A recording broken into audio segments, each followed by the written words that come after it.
Good evening, ladies and gentlemen. Welcome to the Pennsylvania County Planning Commission meeting, March 5th. The time is 7 o'clock. We'll get started. Madam Clerk, if you call the roll. Mr. Webb?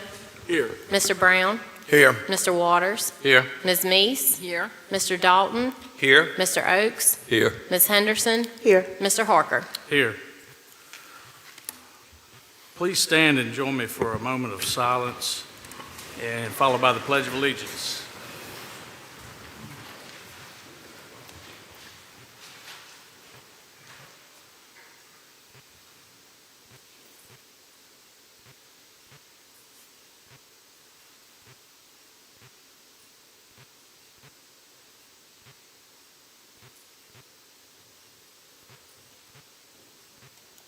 Thank you. I pledge allegiance to the flag of the United States of America and to the republic for which it stands, one nation, under God, indivisible, with liberty and justice for all.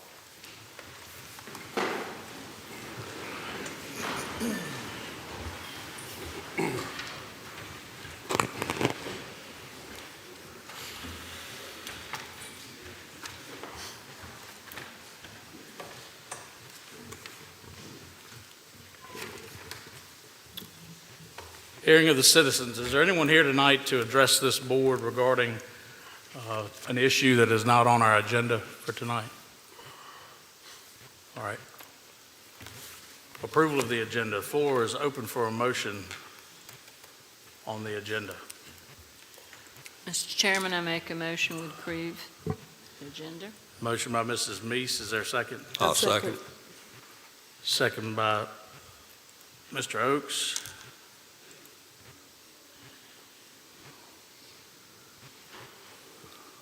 Please cast your vote.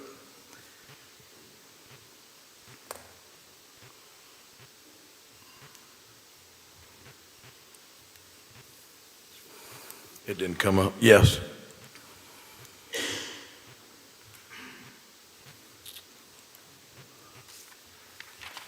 Agenda is approved. 7 in favor, 0 against. Approval of the minutes. Floor is open for a motion on the minutes. Mr. Chairman, I make a motion that we approve the minutes.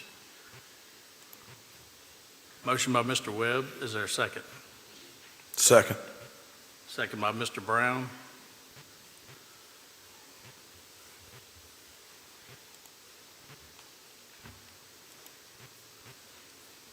Please cast your vote.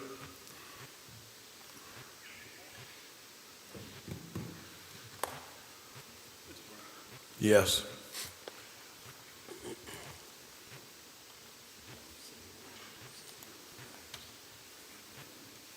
A motion to approve the minutes carries 7 yes, 0 no. Chairman's report. I have nothing new to report to you all tonight. Thank you for being here. We'll get right into our public hearing. Ladies and gentlemen, pursuant to Article 5, Division 7 of the Pennsylvania County Zoning Ordinance, we, the Planning Commission, have been empowered to hear and decide specific applications in support of said ordinance and to make recommendations to the Board of Supervisors or the Board of Zoning Appeals. In accomplishing this important task, we're charged with promoting the health, safety, and general welfare of the citizens of Pennsylvania County. We must ensure that all of our decisions and recommendations be directed to these goals and that each be consistent with the environment, the comprehensive plan, and in the best interest of Pennsylvania County, its citizens, and its posterity. Anyone here to speak to the board regarding zoning cases will be limited to 3 minutes.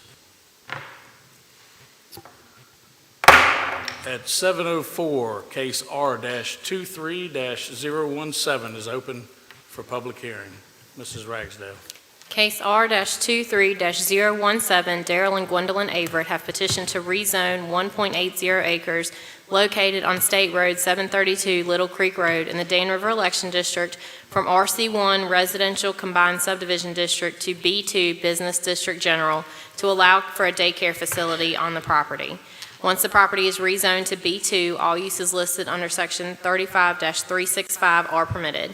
The staff summary is enclosed in the board packet. Mr. Chairman, Darrell and Gwendolyn Averett are here to represent the petition. Mr. and Mrs. Averett.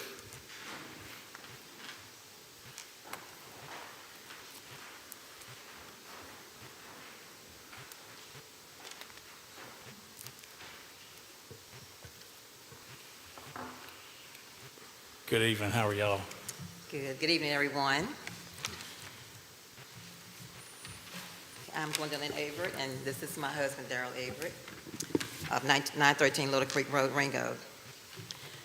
I think we can all agree on child care as being a top resource needed for working families as well as employers. Our growing community alone is growing faster every day, and quality child care has become scarce, with the exception of a few that always remain at capacity. Ringo, Virginia specifically doesn't have quality child care centers currently, and the area would benefit greatly from it. Even the schools in the Ringo area receive lots of concerns for parents who are searching for before and after school child care for their little ones because of their work schedules. I have served as state licensed in-home child care for 23 years and shut down in 2020 due to my husband was diagnosed with cancer, and now he is cancer-free, thank God. However, with a dire need and the numerous calls I still receive asking if I provide care, I feel it is time to open a child care center versus in-home to accommodate working families.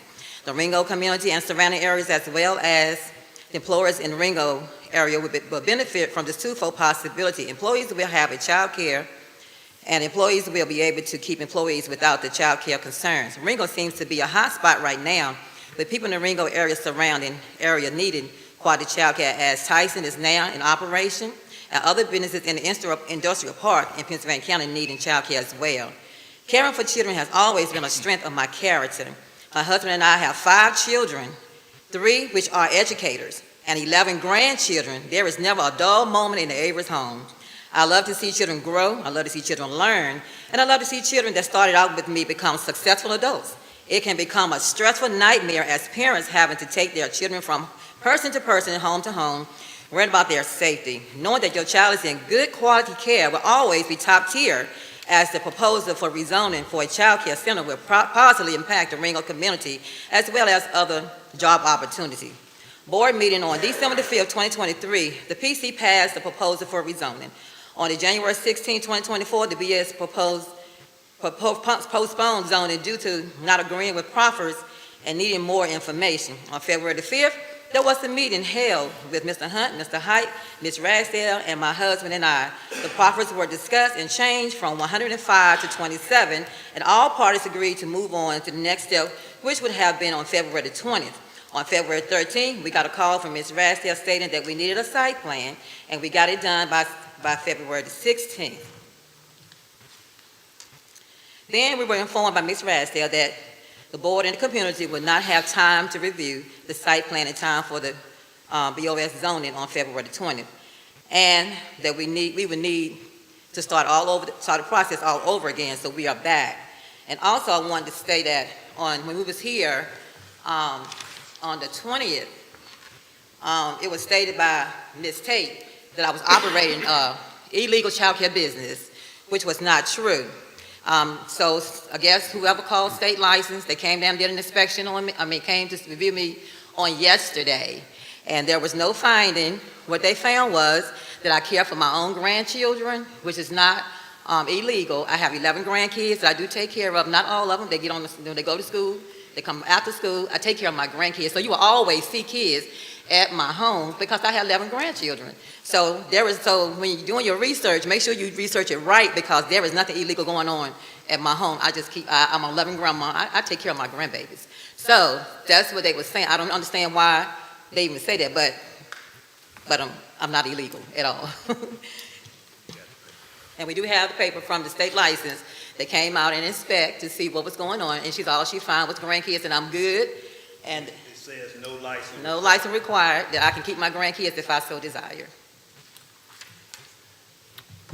Okay. Yeah. All right. Please state your first name again for the record. My name is Darrell Averett. I know it was a lot of concern about some citizens saying that they didn't want anything commercial on our street, which is their right to their opinion. But a mile away from our home, we have Dan Chemical Plant. 0.9 miles, we have Auto Jam Auto Repair Shop.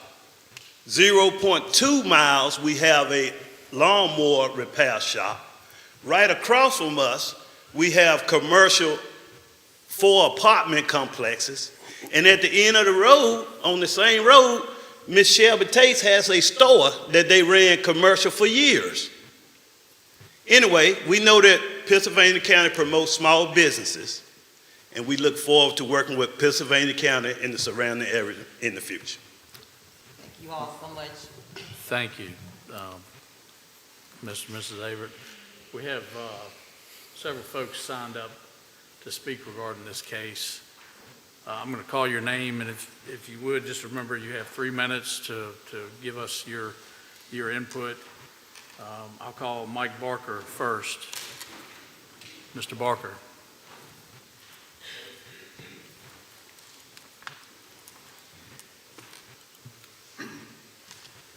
I'm Mike Barker.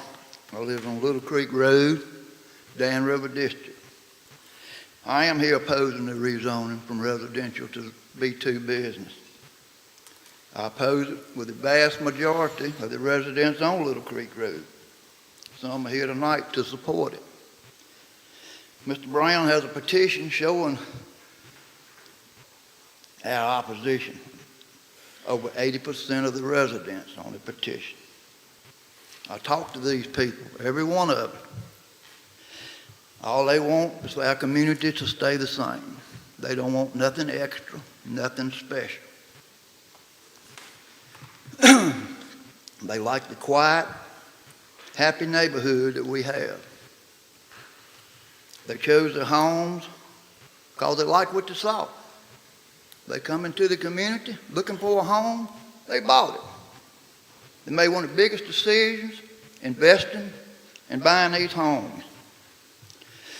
The opposition to this rezoning is strong. The reason being, it started off as a daycare center.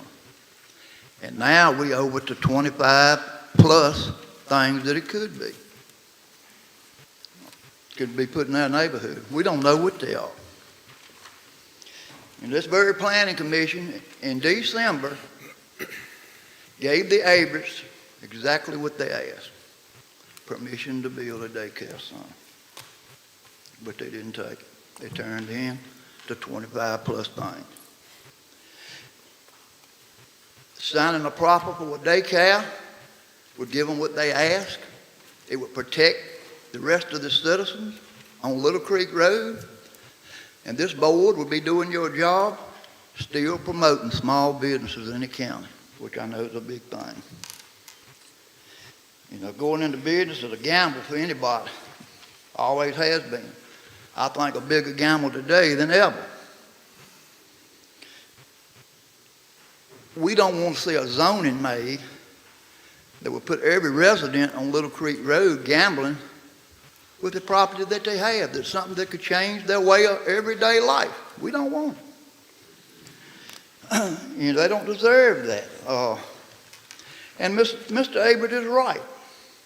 I've been there for 66 years. I remember when everything was built there, almost. Few houses were there.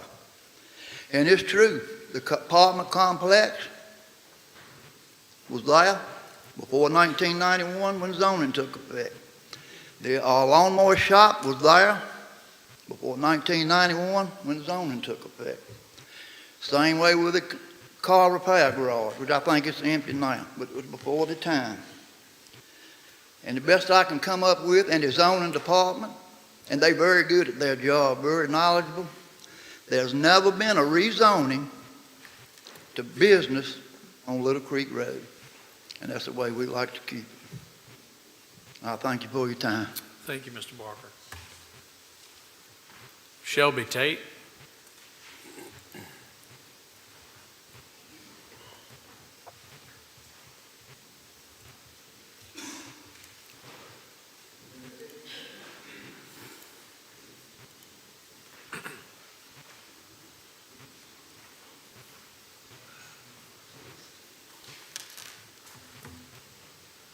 Good evening, everyone. Good evening. Good evening. As I approach this mic tonight, I feel like I'm playing a part in a movie. Y'all are all familiar with it, Groundhog Day. Because we're starting all over tonight, just like it was day one of these first meetings. My name is Shelby Tate, and I am from Dan River District, and I own property across the road from the Averys.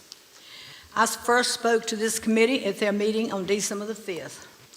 At that time, I was opposed and still am to the rezoning of this property from R1 Residential Combined Subdivision District to B2 Business District General. In my address that night, I asked the Averys for a proffer that they would only use this property for a daycare, as it has been for the past years. They have owned this property since November 1997. I'm not sure when they established the daycare. But while I'm on that, since I was called out on the license, I did not say that I said that their license had not been renewed, and I have a form here that says that it's not. At one time, they did have a license. Now, I don't know what it was for or how it was, but apparently things have changed. And anybody that's I'm glad she has that many children, but she has 11 children. She can have up to 12, so that already gives her a chance to have 12 more, which is 23 there in the house, and going to schools and so forth.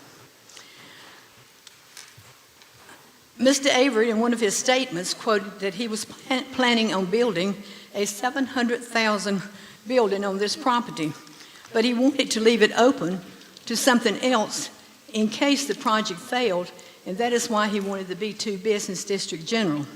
However, when you read further into the description, it says all uses listed under Pennsylvania County Code 35365 are permitted use. There are 27 other uses in his proposed proffer that the Averys stated they would approve, but not just the daycare part. I didn't like to bring this up, but I'm going to bring it up just so that you know. Before the meeting convened, and lots of times, Mr. Avery approached me and asked me if I was going to accept his new proffer, and I said no. He said, "You're trying to bankrupt me." I said, "No, I'm not, Mr. Avery. I'm just looking after my interest and the interest of the other residents of the properties." At the Board of Supervisors meeting, they removed this item from the agenda, but allowed Mr. Avery to speak on his behalf. So then I asked to speak from the other side and was allowed. As for these shops that he says is going on, the lawnmower shop, the man that runs that has been dead for, I've forgotten, about 9 years, I think. Somebody's using it for just a general thing down there. They're not doing lawnmowers anymore, repairing them. The motor business is down the road. That man is also deceased, and his son is not running that. Ms. Tate, you have about 10 seconds, okay? Okay. The area he talks about, my store at the end of the road, that's facing Kentucky Road. We haven't had business there in about 20 years. It's used for storage, just for us, for our family stuff. I again ask you to deny this zoning due to the vast majority of residents opposing it based on the signed petitions that we have. Thank you, Ms. Thank you Tate. for your time. Thank you.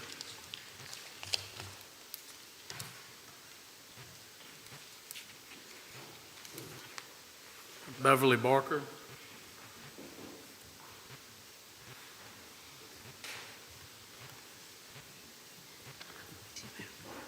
Good evening to all the committee and board members, and thank you for allowing me to speak this evening. My name is Beverly Barker. I live on Little Creek Road in the Ringgold District. I oppose the proposed rezoning. I was born, raised, and have lived most of my adult life on Little Creek Road. For many generations, my family has called Little Creek Road home, and I hold it very sacred.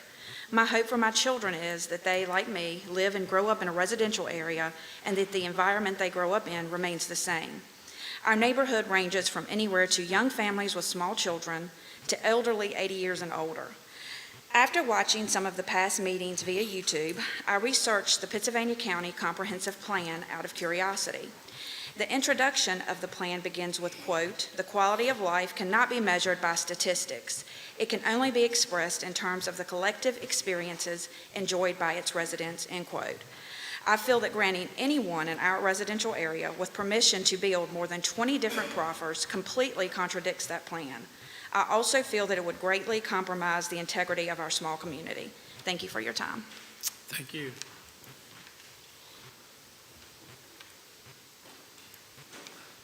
Phyllis Barker.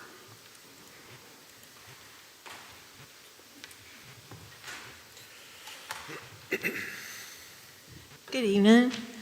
My name is Phyllis Barker. I'm in the Dan River District, where I oppose the rezoning residential area to B2 Business General on the Little Creek Road that is adjacent to the land that I live on. I feel very overwhelmed and have struggled with what approach I need to use to expound my concern of this rezoning issue. We each have up to 3-minute limit. It's a short time that could essentially affect our nice neighborhood long-term. I've rewatched the Planning Commission, Pennsylvania County Board of Supervisors meetings that have led us to this point. I've also recently had incidents to occur that have red flagged my concern of the applicants. My husband and I collectively have 18 grandchildren. We understand that there is a real need for childcare for a lot of families. So let's stick to some facts. The applicants initially approached the Planning Commission requesting rezoning for a child care center. That was, quote, their sole purpose, unquote. However, when approached about signing a proffer that would show as a sign of good faith and serve as a compromise to opposing neighbors, they rejected the opportunity. Instead, they said they had concern of the center shutting down and that could cause financial constraints. They have now added an additional 20-plus options. I'm confused. During the February Board of Supervisors meeting, they claimed they had spoken to working families, schools, and businesses that expressed a huge support and showed strong potential for success in their child care endeavors. But now they're flip-flopping on their vision. They've also stated they were looking into investing between $700,000 and $800,000 in a facility. That's a mighty risky attempt when one is apparently totally not committed to the original project. Let's also discuss building of this facility.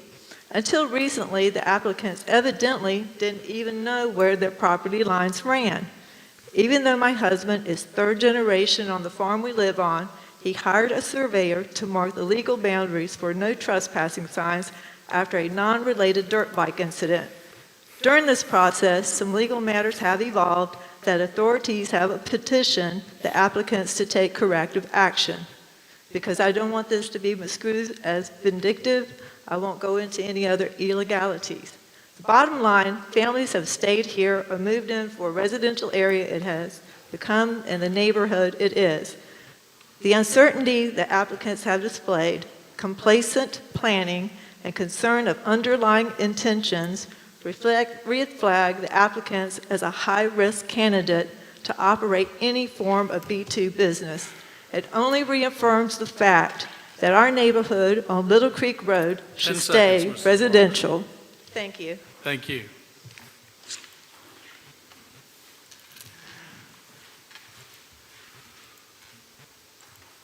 Tim Sheldon?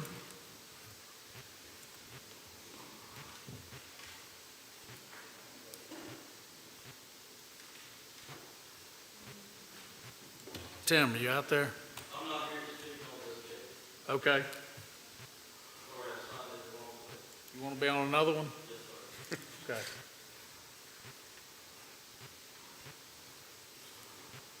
All right. If I could have the Mr. and Mrs. Averitt come back up.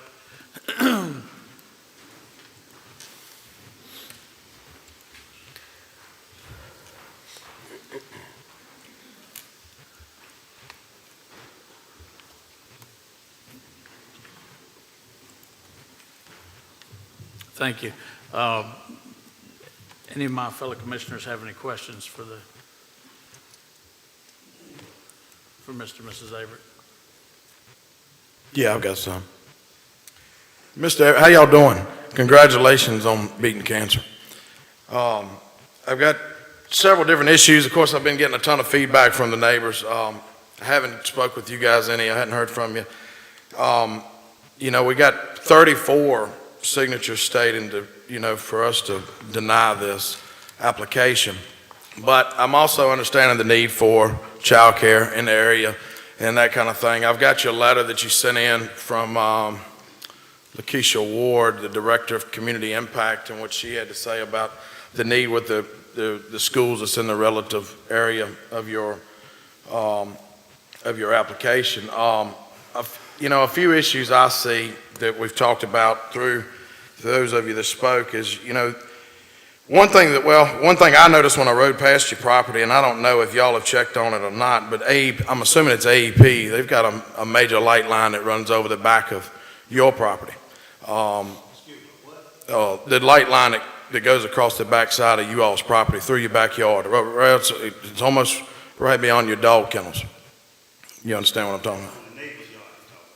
It's at the rear of your lot, according to the map. It's not? Okay. I thought looking on the map, it looked like it went over yours. All right. Well, scrap that. Do you have I see on the site plan that it's not, I got it on my email, I'm looking for the one here, that it's showing that it's not up to scale, the future of what your daycare center is going to look like, as far as the structure of the building. You don't have a site plan as far as in detail of how you're going to fit it in size or that kind of thing. Meaning what I'm getting at is your lot at 1.8 acres is extremely narrow. With only 100 foot of road frontage, and then it looks like it goes back quite a ways. My question is, setback wise, and I don't know what Emily can add into this, is what requirements will be. I mean, a $700,000 to $800,000 structure in this neighborhood is going to look different than what's sitting in the neighborhood now. I mean, you guys have a nice home, a nice yard, but that's a big building. You finished, can I? Go ahead, yeah. Well, I really don't see why that $700,000 or $800,000 is a big issue. That was just a number that was used. I hope we can build it for $100,000. Okay. But we don't know yet. Right. We have a petition also. I don't know what Mr. Barker got his 80% from, but we have petitions also that some of the neighbors signed theirs and signed ours. And they said that they would come and state why they signed both, because it was told that people was coming into the community to build a car dealership. Okay. Could I see that?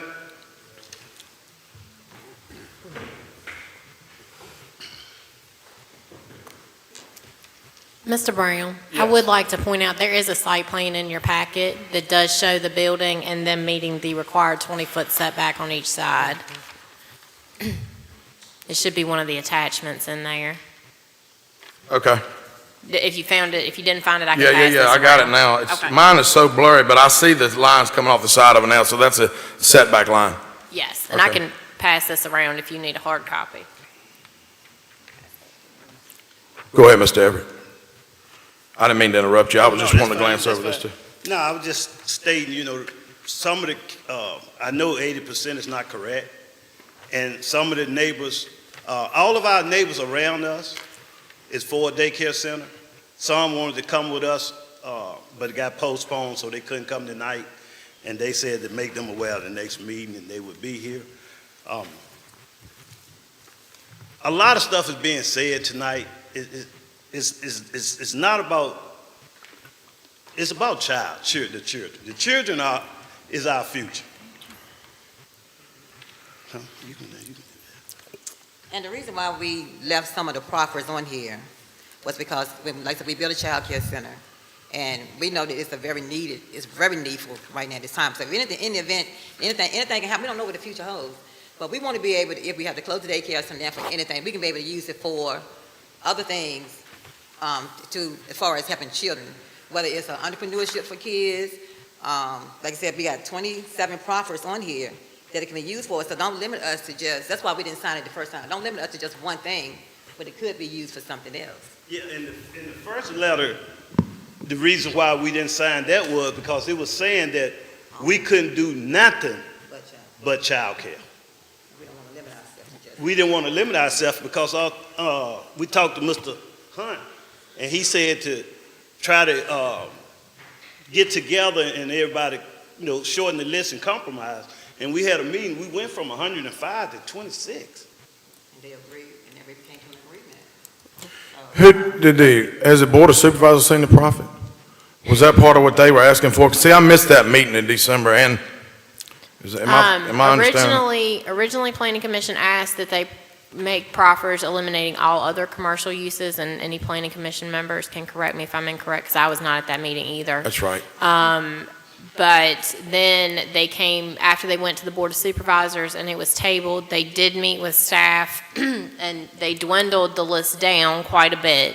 But that has not gone back to the Board of Supervisors because then it was determined that because of the addition of the building, they were no longer just using the house, which was the original scope of the project, that they would need a site plan as required by the ordinance.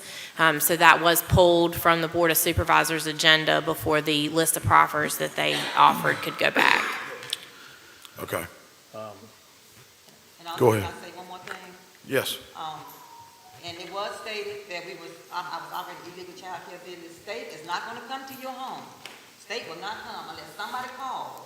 So when the word went out on the 20th, was I was operating illegal child care business, somebody called state. And state came to me yesterday to see what was going on. So she was saying, she didn't say that, yes, it was said.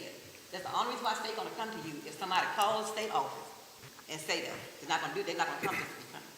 So that was truly said last on the 20th. That I was operating illegal child care. That we would never do. Any other questions for the Average? Ms. Collette? Good evening. Good to see you all again. And yes, Emily, for the record, that night when I made that motion, I did say, and this is just for the record, that I was suggesting that this does pass with no proffers, because I did not feel it was fair for them to have that placed upon them. So yes, when it did go to the Board of Supervisors, they had to do what they had to do there. I'd like to read something really quick, if that's okay with the board. Yeah, sure. And this is hopefully for the edification of the community. The uses that would be looked at future tense for the Averets if the child care center did fail, because they do. Accessory uses, apartments in the same building with business upstairs, apartment, apparel shops, art supplies, assembly halls, bakeries, barbershops, beauty shops, child daycare centers licensed, churches, community center buildings, craft shops, garages, private storage of personal vehicles, gift shops, greenhouses and nurseries, hobby shops and toys, home and apartment combinations with business, home for developmentally disabled. And of course, that is 1 to 2 people, 3 at most. Lodge halls, church-owned buildings, dwelling units, non-emergency medical transport, offices, professionals, parks, playgrounds, print shops, recreational facilities, public and private. Just to hopefully give some clarity when we're talking about all of the 27 uses. Just wanted to put that up there. Thank you, Colette. Absolutely. And I've got a Any, question. Mr. Oakes? Yes, sir. As much money as y'all talking about spending, have you ever considered putting this building on a lot to itself, to where if the daycare didn't succeed, that it could be used for something else and not be in a residential neighborhood? No, we really haven't, because my wife said that God showed her traffic coming through there, going to the daycare center. So that's where we want it to be. I know you would have more opportunities to do something with the building if it was on a lot to itself. Well, we don't think the daycare will fail, but we don't want to be stuck with just one profit, just in case. You know, we always like to be a family that have a plan B to back up A. That's true, and see, all of us keep getting older, so our plans have to change too. I definitely understand that, sir. That's why I have 3 educators, children as educators, that's in the gap for me, because I know I'm getting older. So I have 3 children that are educators that's willing and ready to take the daycare to the next level when I get to the point where I can't work it anymore. Okay. So I already have a plan as far as that. Colette, did you have something else? And to further clarify what I said for the community's edification, each one of these uses, I personally do not see a use that would impact the community on a wide scale that would be detrimental, because every single one of these can be done in a small area within a residential area. So that was the purpose for me to say what I said. This is not a large-scale operation. And it may, like we saying, we just threw a number out there. It may not even be that size. We don't know yet until we get the architect and everything to see exactly, what we need to do and how we need to do it. So we just threw a number out there because everything is, we say that number because everything is expensive. That don't mean the daycare itself gonna be that big. So stuff is really expensive now. So it may cost more, but the building may not be that large. So we just trying to see. It's just a rough number. All right. And like I said before, that's a number. We hope we can do it for 200,000. But we put a number out there that everybody's stuck on. Yeah. Who wants to spend $700,000? Well, that's y'all's business, what you spend on the building, what you don't spend on the building. The only thing I will say, just from my recollection of the last meeting, and if anybody wants to correct me on this, the original case, as you brought it, in my mind, was an at-home daycare facility.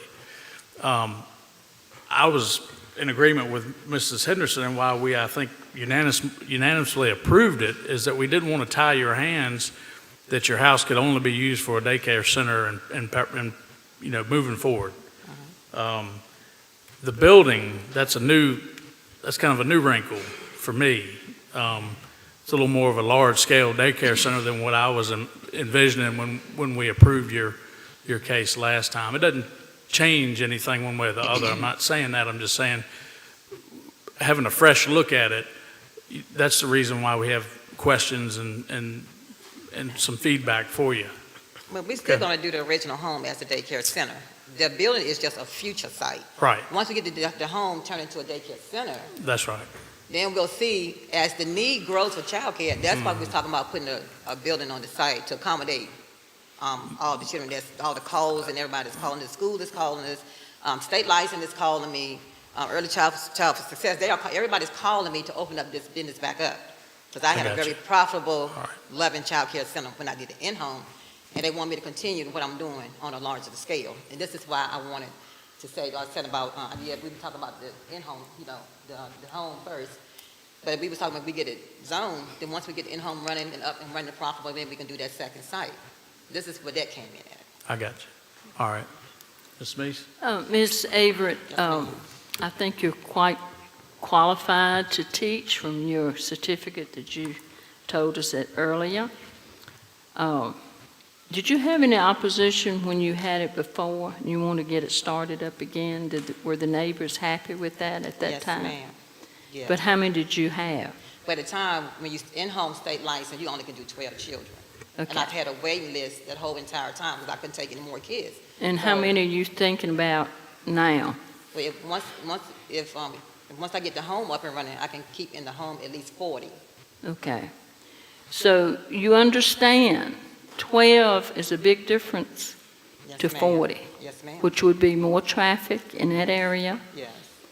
I think the neighbors were sort of agreeing when you first came and asked for it to be in your home. But when you start talking about expanding to 40, that's a lot of traffic on that street. I think it's the uncertainty of most people in this room that are a little afraid to cast their vote yes with the audience. I might be wrong. I'm just saying that's just the way most people think. Well, if anybody knows 732, that's a high-volume road now. And it would be even more with 40 more cars coming in. Is that correct? Yes. You see what I'm trying to say? Just think about it. Not really, I don't. I mean, I understand what you're saying, It's a high business. but I don't think that would impact what we're trying to do. We have cars coming in off of that bypass. That bypass made it more cars in itself. And don't get me wrong, I Yes. think you're blessed to have people in your community Yes. that want to see progress, but this is a little much for them, I think. for small. Again, last meeting, it wasn't about the traffic. It was about me operating a car dealership. But it was about 12 children at the original. Well, Is they that didn't know how correct? many children it was then. No, it was about 12, but we were talking about turning to a daycare center then, so it's more than 12. Okay, That's why I came in the beginning, it was more than 12 in the beginning. okay. All right. I would like to just see, how many, would everybody stand that's opposing and those who are for it? Would you just stand and just sort of let us? Okay. And those are for it? Okay. I mean, you say that, but all these people right here are family. That's Mike's wife, that's Mike's daughter, all these people family. I understand. But you said you All right. had the, We had people for last meeting, yeah, but it got pulled. and you have them signed too, the Yes, road is for it. That's good. All right. All right, that's it. That's And- all I have. Any other specific questions? Emily, this is probably for you. On the 1.8 acres, could a building of this size be built? Isn't there rules for septic, wells, and so forth? Could a building be built? So they, I don't believe they have public water and sewer, or you're on a well and septic. So the health department would regulate that, and it would depend on the size, the number of people in the building as far as what size septic system they would have to have. And then there are setback requirements, how far that has to be away from the structure, et cetera. My office would not regulate that, but we would regulate setbacks from property lines. And I believe, I passed the site plan around, so I don't have it in front of me, but I believe it's a 20 by 20 building is what they're proposing. Was that correct? You want to see it, site plan? Whoever has the site plan. Was it 20 by 20 building? And they're showing that they can meet the required 20-foot side setbacks from a residential district boundary. So based on that site plan, they are able to meet the requirements that my office has for placement of the structure. Thank you. Any other questions? I got another one. Have you guys talked to the health department? I mean, that was a good point you brought up. Well and septic and 40 kids that didn't like this as a one-time birthday party or get-together. This is day in and day out, 40 people and using the same well and septic drain field. What have you got? I'm like Emily, I don't know all the regulations as far as the health department, but have you checked into it? Yes, it could be done. We had talked to, what was his name, Odie? The guy that retired. Odell. Odie Shelton? He's retired. He Odie Shelton. retired, before me. Yeah, we talked about that. It can be done. Okay. Well, he would have been with the county. I'm not sure who would have looked at it from the health department standpoint. Not from the health department. Okay. I mean, I'm assuming on 1.8 acres, it's going to get tight for that large of a drain field, potentially a secondary well to supply this second building or structure on the property, and that's something, that you guys got to think about too. We already incorporate all of that. Right. I think the biggest thing is, we're trying to work with everybody. Me personally, in the Dan River District, I don't have a problem with the daycare. And I don't think most of the neighborhood has a problem with the daycare. And that's kind of where they're structurally, when we make a decision, and this thing was to transfer zoning from R1 to B2, that's a lifetime for, it goes on past you all's lifetime if you never were to sell that property to the next landowner that lives there after you. So, it kind of sets it in stone to where the rest of the neighbors have got to deal with whatever decisions now that you have the opportunity to make. And I think that's where you're getting a lot of your feedback. Looking at the list, I don't see a lot of negative, I don't really see any negative things in the list of proffers. So at some point, I'm trying to mitigate this with you guys that are trying to do, I feel like, the right thing with the daycare. I think it's going to be successful. And I'm trying to also listen to the whole neighborhood, or at least 34 of them here, but you hand me a slip, which a lot of these live in the apartment complex across the road adjacent from you. But there is a lot of Little Creek names and addresses here that are your neighbors. So, Well, a lot of them, what Mr. Barker and them live, we didn't even go up there to them.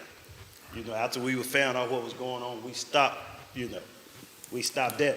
But 40 years down the road, if we ever would sell that, wouldn't the owners have to go through the same process that we just did? no. And that's the thing. But 40 they years down the road, the next door neighbor may not want to live beside Dollar General. And that's where we were. That's where we're at. They don't have to go by the 2060 we have on the list? Well, They would have to go by the proffers. Those proffers would run with the land as well. it will run with the length of the land. Okay. All right. All right. Thank you, guys. Thank you. Appreciate it. Thank you all. All right. Thanks. At 7:45, public hearing is closed. Mr. Brown. Yes, sir. I'm glad we had this discussion. I think it opened up a lot more in what's going on this for both the neighbors and the applicants. You know, at the same time, the applicant produced as many names as the ones in opposition, so I'm still stuck between a whole lot of folks. I don't see personally in the list of proffers where a lot of negativity is going to come from this, and I'm glad Mr. Hunt brought that up, that does carry on with the contingency of the other land, or the future landowners. In that case, in case R-23-017, I make a motion that we approve. I'll second that. Motion by Mr. Brown, second by Ms. Henderson. Is that with the proffers? With the proffers, yeah.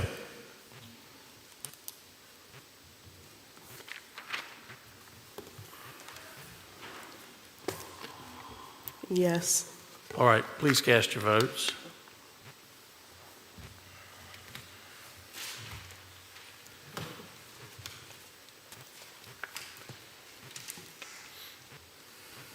I'm voting yes. It didn't pop up.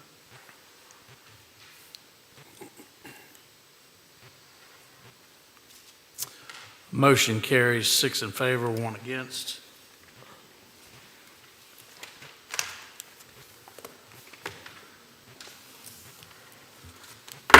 At 7:47, case R-24-004 is now open for public hearing. Mrs. Ragsdale. Case R-24-004, Austina Gibson Elkins has petitioned to rezone 10.5 acres located on State Road 626, Museville Road, in the Callan-Scranton Election District from R1 Residential Suburban Subdivision District to A1 Agricultural District to allow for a second dwelling to be placed on the property. Once the property is rezoned to A1, all uses listed under Section 35-178 are permitted. The staff summary is enclosed in the board packet. Mr. Chairman, Austina is here to represent the petition.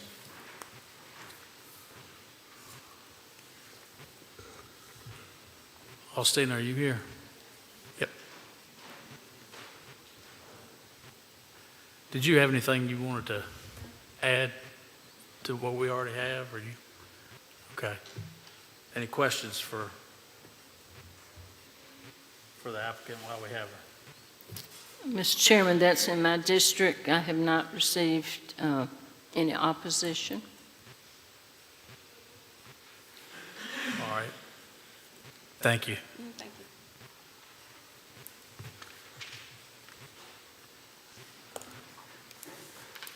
I don't have anyone signed up to speak. Is there anyone here that wanted to speak to this one? All right. At 7:49, public hearing is closed. Mrs. Meese. Mr. Chairman, in case R-24-004, I make a recommendation to the Board of Supervisors that this be rezoned from R1 Residential Suburban Subdivision District to A1 Agriculture District. Motion by Mrs. Meese. Is there a second? I'll second. Second by Mr. Webb.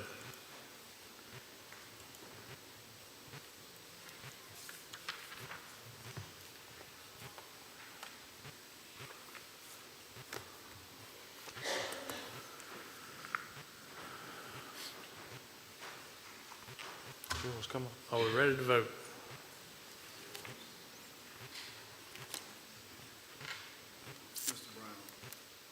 Yes. Yes. Yes.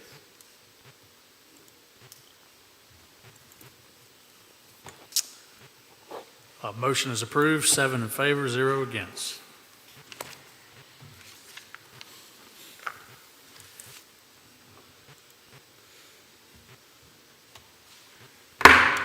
At 7:50, case S-24-003 is now open for public hearing. Ms. Ragsdale. Case S-24-003, Epic Management Group, VA LLC, Epic Health Partners has petitioned for a special use permit on 0.67 acres located on State Road 839 W.I. Powell Road in the Chatham-Blair's election district to allow for a residential addiction treatment group home in accordance with Pennsylvania County Code, Section 35-223. The staff summary is enclosed in the board packet. Mr. Chairman, Corey Williams is here to represent the petition. Good evening, sir. All right. Please state your name again for the record, if you don't mind. Corey Williams. Corey Williams. Yes, sir. You have anything you'd like to share with us in addition to what we already have in our packet? Yes, thank you guys for having us today. I have Veronica Pennell with me. She's our Chief Clinical Officer at Epic. And we have our team of directors specializing in behavioral health, clinical world as well.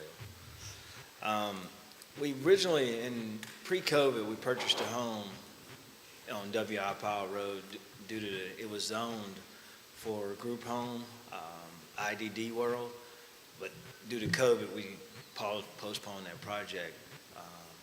At that point, once COVID subsided, we realized that there was a need that a large percentage of our population not only have a mental illness, but they also have a substance use issue as well.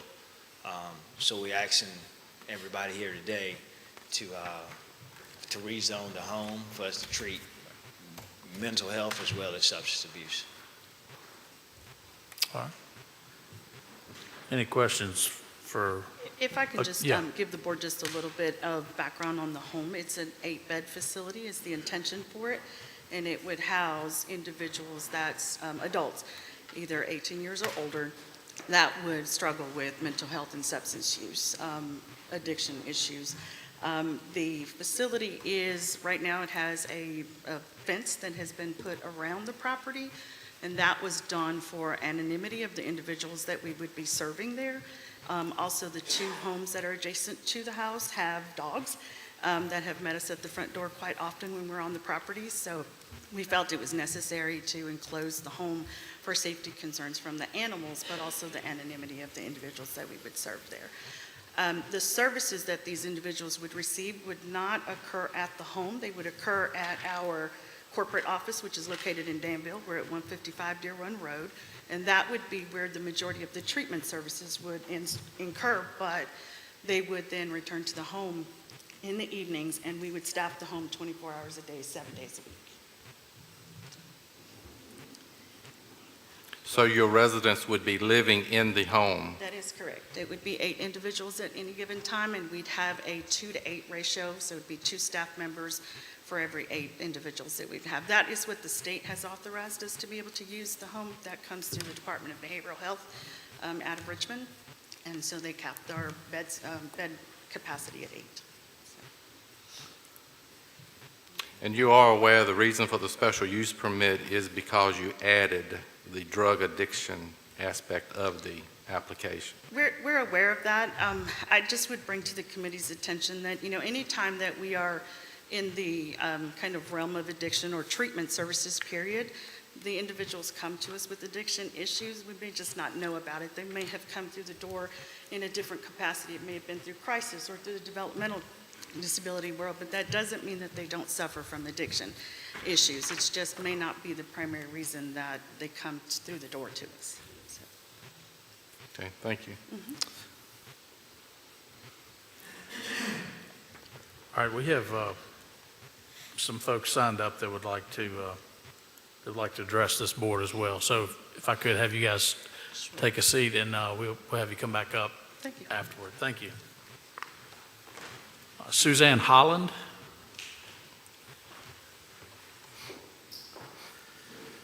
Good evening. Good evening. First off, I live about 4 doors down, and I have 179 opposed signatures on this petition. Quite opposed. We have lots of children, lots of seniors, lots of working class.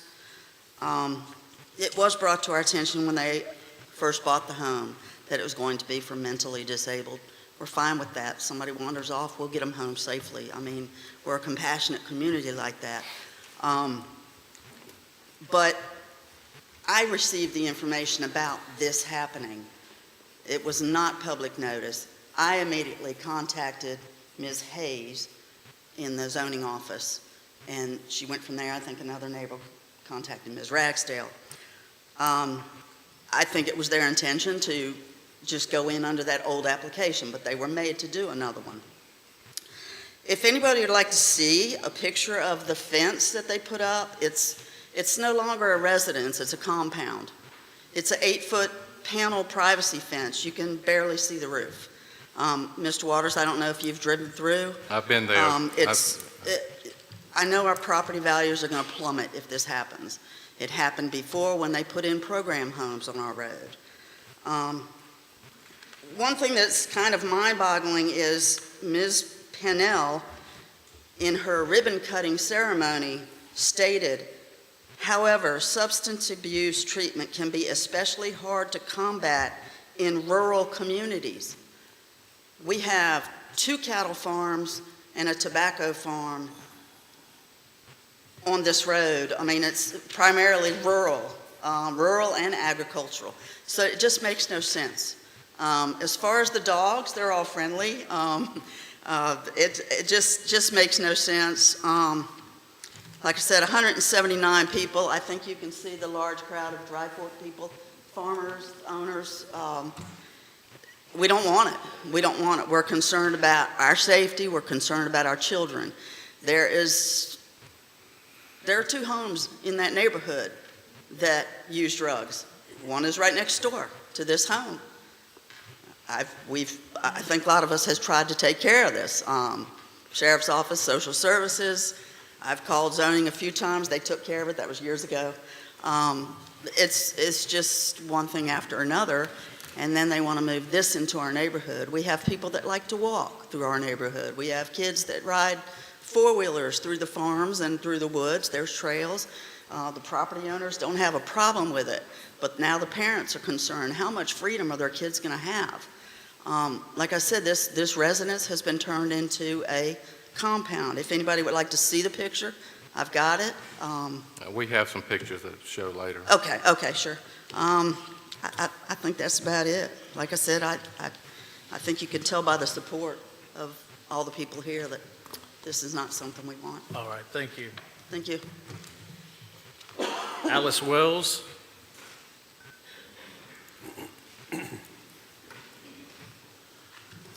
Good evening. My name is Alice Wells, and I'm a resident of the W.L. Power Road.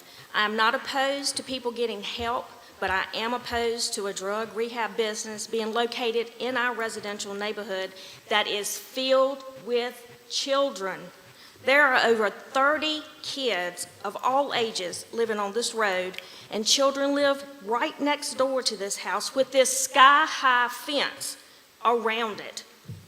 Epic should have come out to our neighborhood and asked the neighbors how they felt about this before they purchased the house and erected that fence. The petition speaks volumes about how we feel. Everyone is totally against it. And we have the petition here, we have the crowd here, and the people that are not here are home with their children because it is a school night. Epic tried to sneak this business into our neighborhood without the proper paperwork until they were called out on this matter. So what does this say to us about this company? Epic cannot control their patients when they leave their property. Some may not be committed to the program, and some may relapse. We all know addicts will do anything for a fix or a drink when that happens, and otherwise wouldn't know about us. And now they've been introduced to a neighborhood that they otherwise didn't know existed. and the safety is a major concern for us as residents. We will not feel safe in our neighborhood that we all chose to live in and raise families. It's country living in a safe place for children to run and play. Please hold Epic accountable for not doing their homework and vote no to this special use permit to prevent this from being located in our neighborhood that is filled with children. Thank you. Thank you, Ms. Wells. Tara Riddle.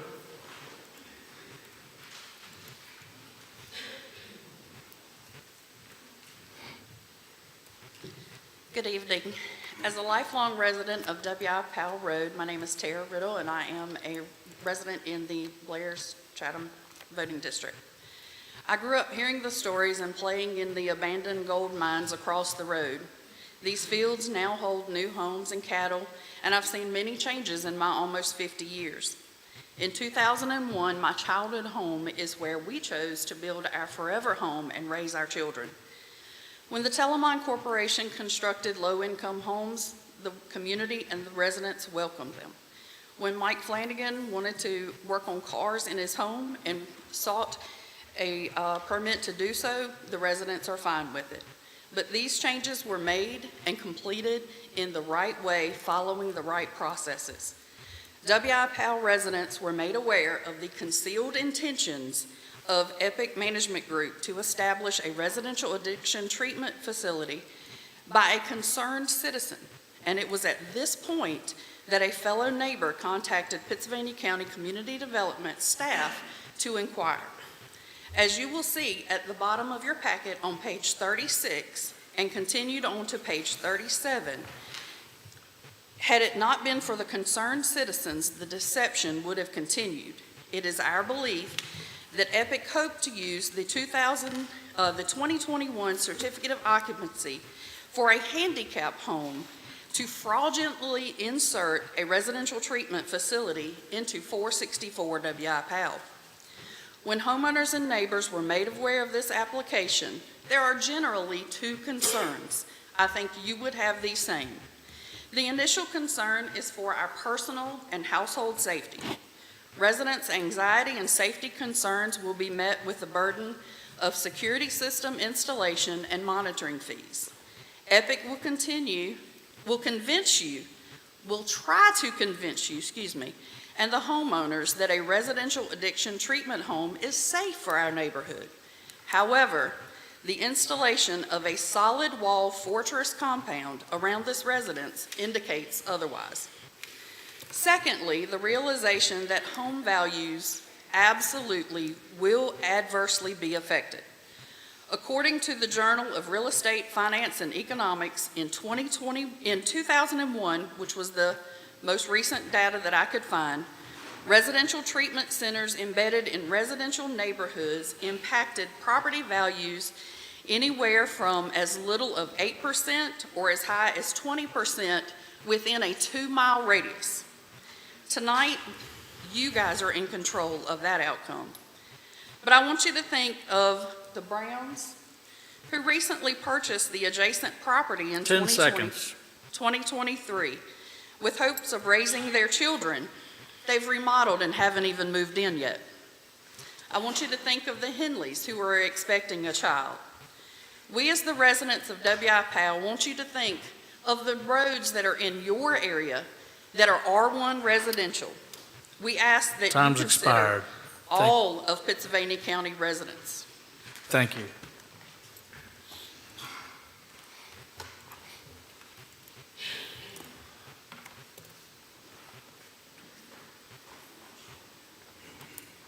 Daniel Long.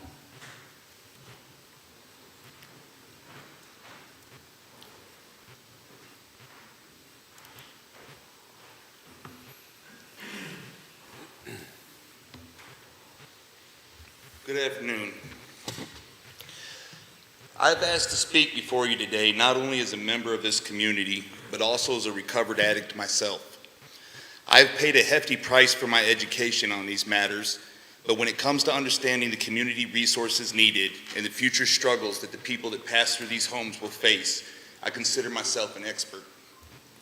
The Code of Virginia, when defining group homes, has gone above general disabilities and separated addiction into a classification of its own.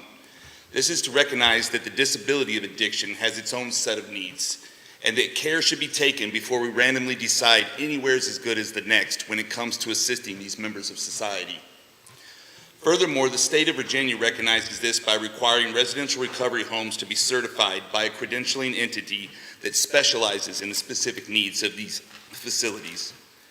Residential recovery centers can be a vital step in the journey of recovery.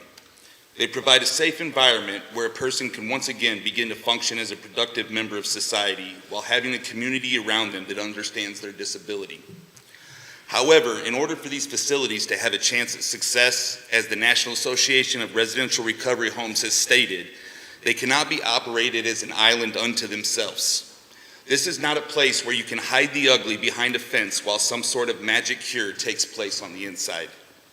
This must be a facility where people can function as they would in their everyday lives. They must be able to get jobs, have public transportation, and have community resources available to them, and they must be made to endure the difficulties of life while being carried on the shoulders of their peers. I believe in my experience that our community lacks the adequate resources to provide the opportunities that would allow an individual to familiarize themselves with any sort of experience that would actually resemble the life that they will be living. Instead, in such an unregulated field that is currently considered one of the hottest investment markets in our area, I believe that us, the community, have an obligation to protect the needs of those that cannot protect themselves. And therefore, I ask you today to deny the placement of this facility in the proposed site because it lacks the adequate resources for it to function as it is intended. Thank you for your time. Thank you, Mr. Long. James Dalton.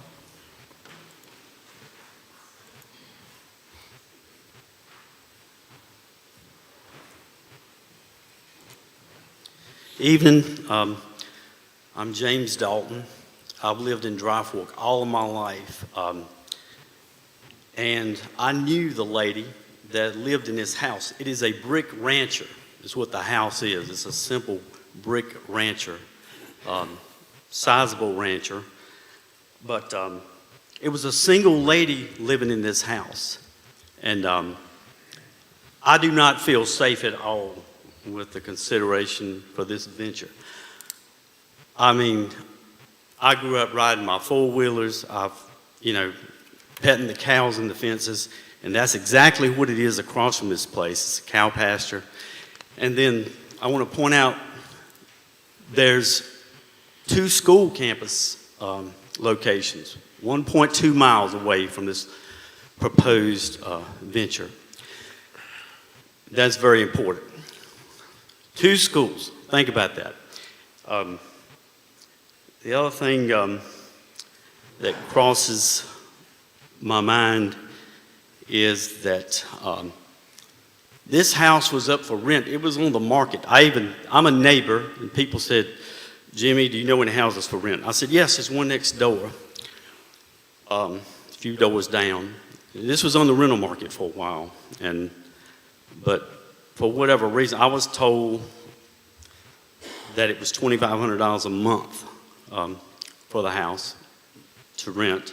So it did not rent. But I would be fine with the initial plan of like senior adults being ministered to in that place, but I feel like this is definitely not a fit. It doesn't belong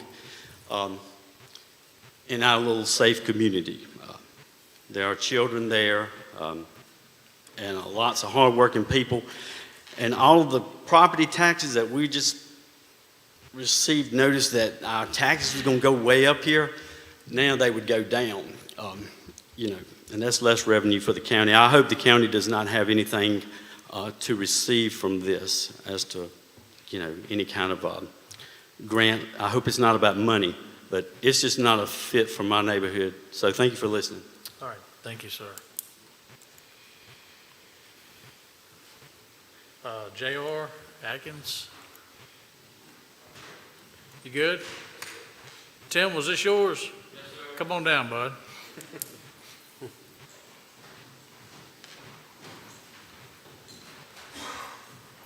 Thought I forgot about you, didn't you?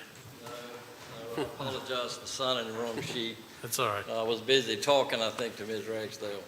I come on behalf of, my name is Timothy Shelton. I'm a sixth-generation farmer. I'm one of the tobacco farmers and cattle farmer, along with the Yates property that's across the road.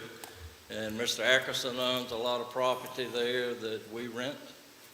There are numerous homes on this a little stretch of highway that have been there all my life, a lot of them. They're very, very closely joined together. We're talking half-acre lots to three-quarter-acre lots in some cases. The folks that live on the south side and the north side of this facility are going to take an absolute killing. They're going to take a bath in their property values. I'm staunchly opposed to this project going forward. It is not fair to this community. These folks have had homes that have been there, and they've been in these dwellings for, some of them, 75, 50 years. Jimmy's been living there. He grew up with me. Jimmy's been living there himself over 30 years, and he's 2 doors up. The second train of thought that I have is I'm chairman of the board of Dry Fork Volunteer Fire Department. I'm an active member of Dry Fork Volunteer Fire Department. 1.3 miles from our department to this facility. No one from this facility has reached out to our department to discuss any special needs that would be required from our department in medical care. I question how many people can be housed in this dwelling to begin with.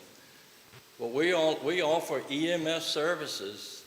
We do not transport at Dry Fork. So for them to get a transport in, if they need Narcan or something on scene, they've got to come from Mount Hermon, Tunstall, Chatham, or Blaze. All of them 10 minutes out or more.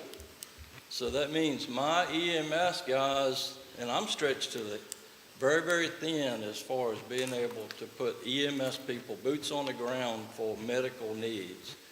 First responders are becoming very, very scarce in Pittsylvania County, but we have continued to support our community with our emergency services.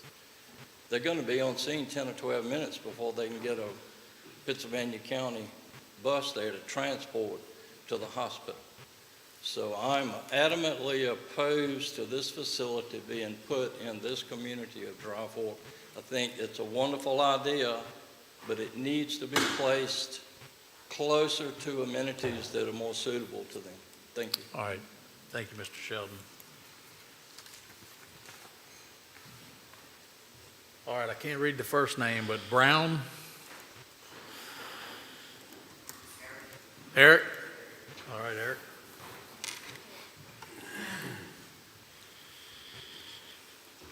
Good evening. My name is Eric Brown. We moved from here to here from Georgia, and we purchased a property on W.I. Powell Road. And we have 3 kids that we're raising, and I'm very opposed to this because of the rural area. That's why we chose this property. And the safety of our kids in the community is number one. And also just, our property value of our homes that we're remodeling, and just opposed for this facility. It's an eyesore right now in the community, but that's all I have to say. The safety of our kids and our property value, and also the safety of our elderly in the community. Thank you. Thank you, Mr. Brown. Thank you. Paul Lewis?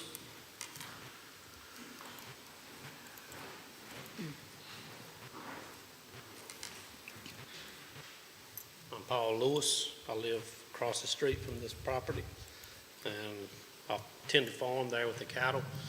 And my kids, they work with me on the farm. They ride with me on the truck. They ride with me on the tractor. They ride the fences, check for cattle, trees on the fences, whatnot. And I just got a big opposed to this situation because I don't trust the safety of my kids out with who knows what behind that big fence. That's all I got to say. All right. Thank you, Mr. Lewis. That's all I had signed up. Was there anyone else? Yes, sir.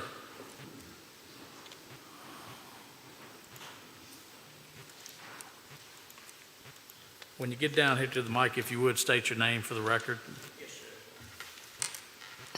My name is Earl Oak Senior. I live beside of this place. My wife she's elderly, I'm elderly. If these people come over the fence, what are we supposed to do? How are we supposed to handle it?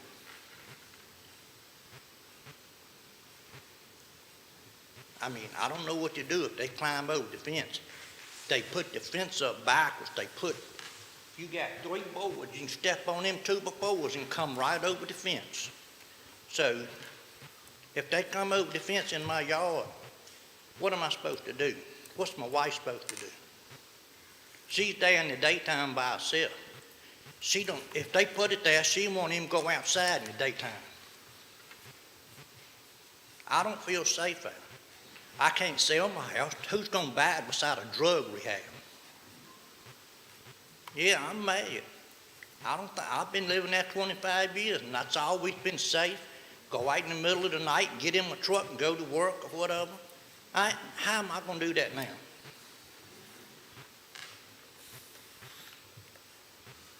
The people next door, they got kids, little bitty kids. Is them kids going to be safe? While mama runs in here and gets a glass of tea and runs back, is those kids going to be safe? I'm not happy with it. Our old folks home, I don't have no problem. But a drug rehab, I have a son that used to be on drugs, so I know what it is. People that's been on drugs, like he was, they'll do anything to get another fix. Steal anything to get another dollar. That's all I have to say. All right, thank you, Earl. Anybody else?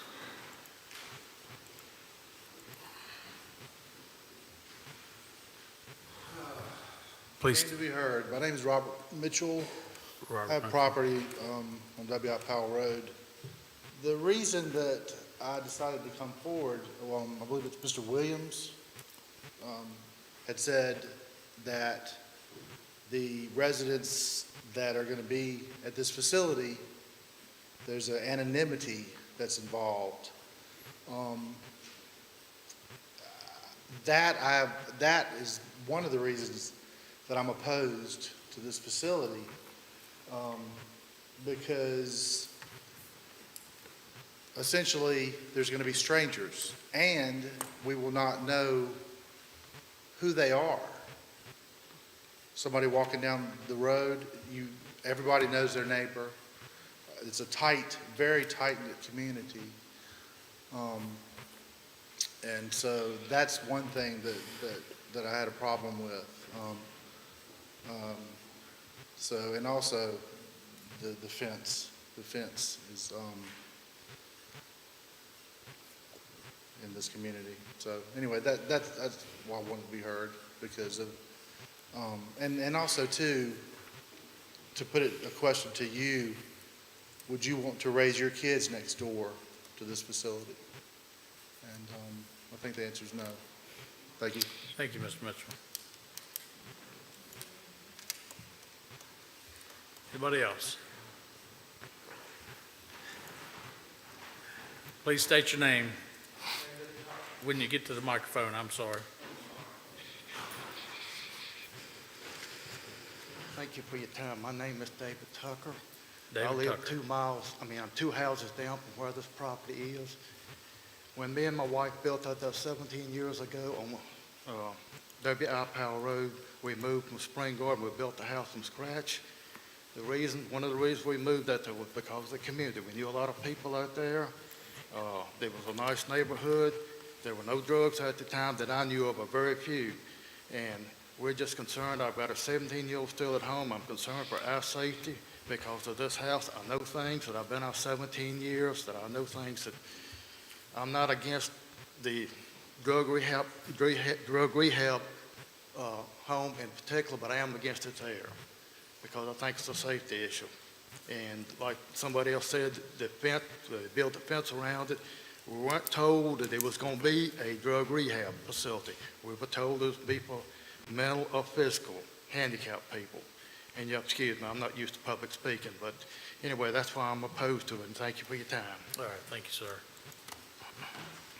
It is 8:20, and Mr. Williams, I'm going to have you and your group come back up, but we're going to take a 5-minute recess, okay? It's hot in here.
If I could get everyone to return to your seats, please. We'll pick up where we left off.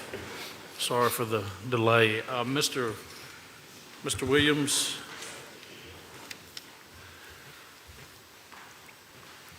You heard the concerns of the community, and just give you an opportunity to address any of those concerns.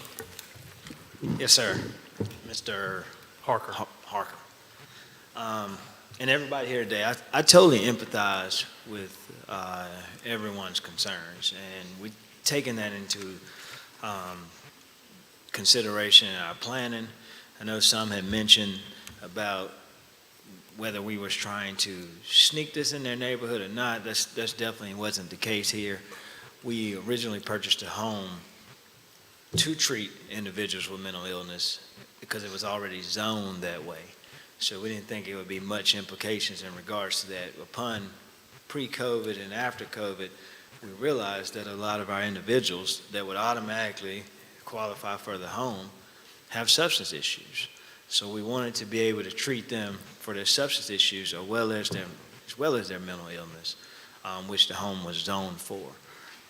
We put the fence up to appease the neighbors and help secure the area to provide a safe environment for all, as well as the home's going to be 24/7 supervised. We're going to provide the transportation. We haven't went through the proper channels yet to meet with the fire department. That's on our list prior to us opening home. We don't have an opening date. We haven't hired staff yet. We're in the process of interviewing staff. But the biggest reason for this, for us asking you guys to rezone the property for us is a lot of our individuals that come in our facility, we have to send to Richmond or Newport News to be served. We would like to be able to serve them here. We had one we had to send, and he came back 2 days later because he wanted to be closer to home. So there's a huge need for it, and whatever security measures that you guys think we need to implement, we're willing to do so, as well as work with the neighbors in the neighborhood. We weren't going to open. We scheduled a town hall in the next couple of weeks to meet with everybody and explain to them the ins and outs of the program. We were not going to open the facility without going through the proper channels. And then I'll let Veronica add. Just to add a little bit to what Mr. Williams has already spoken to the committee about, just to address some of the issues. My staff and I've been a licensed professional counselor for 25 plus years dealing in the world of substance use and mental health, as well as my colleagues. We are all certified to provide Narcan. So if that is a concern for us to be able to do that on site, we all have the certification to be able to administer that.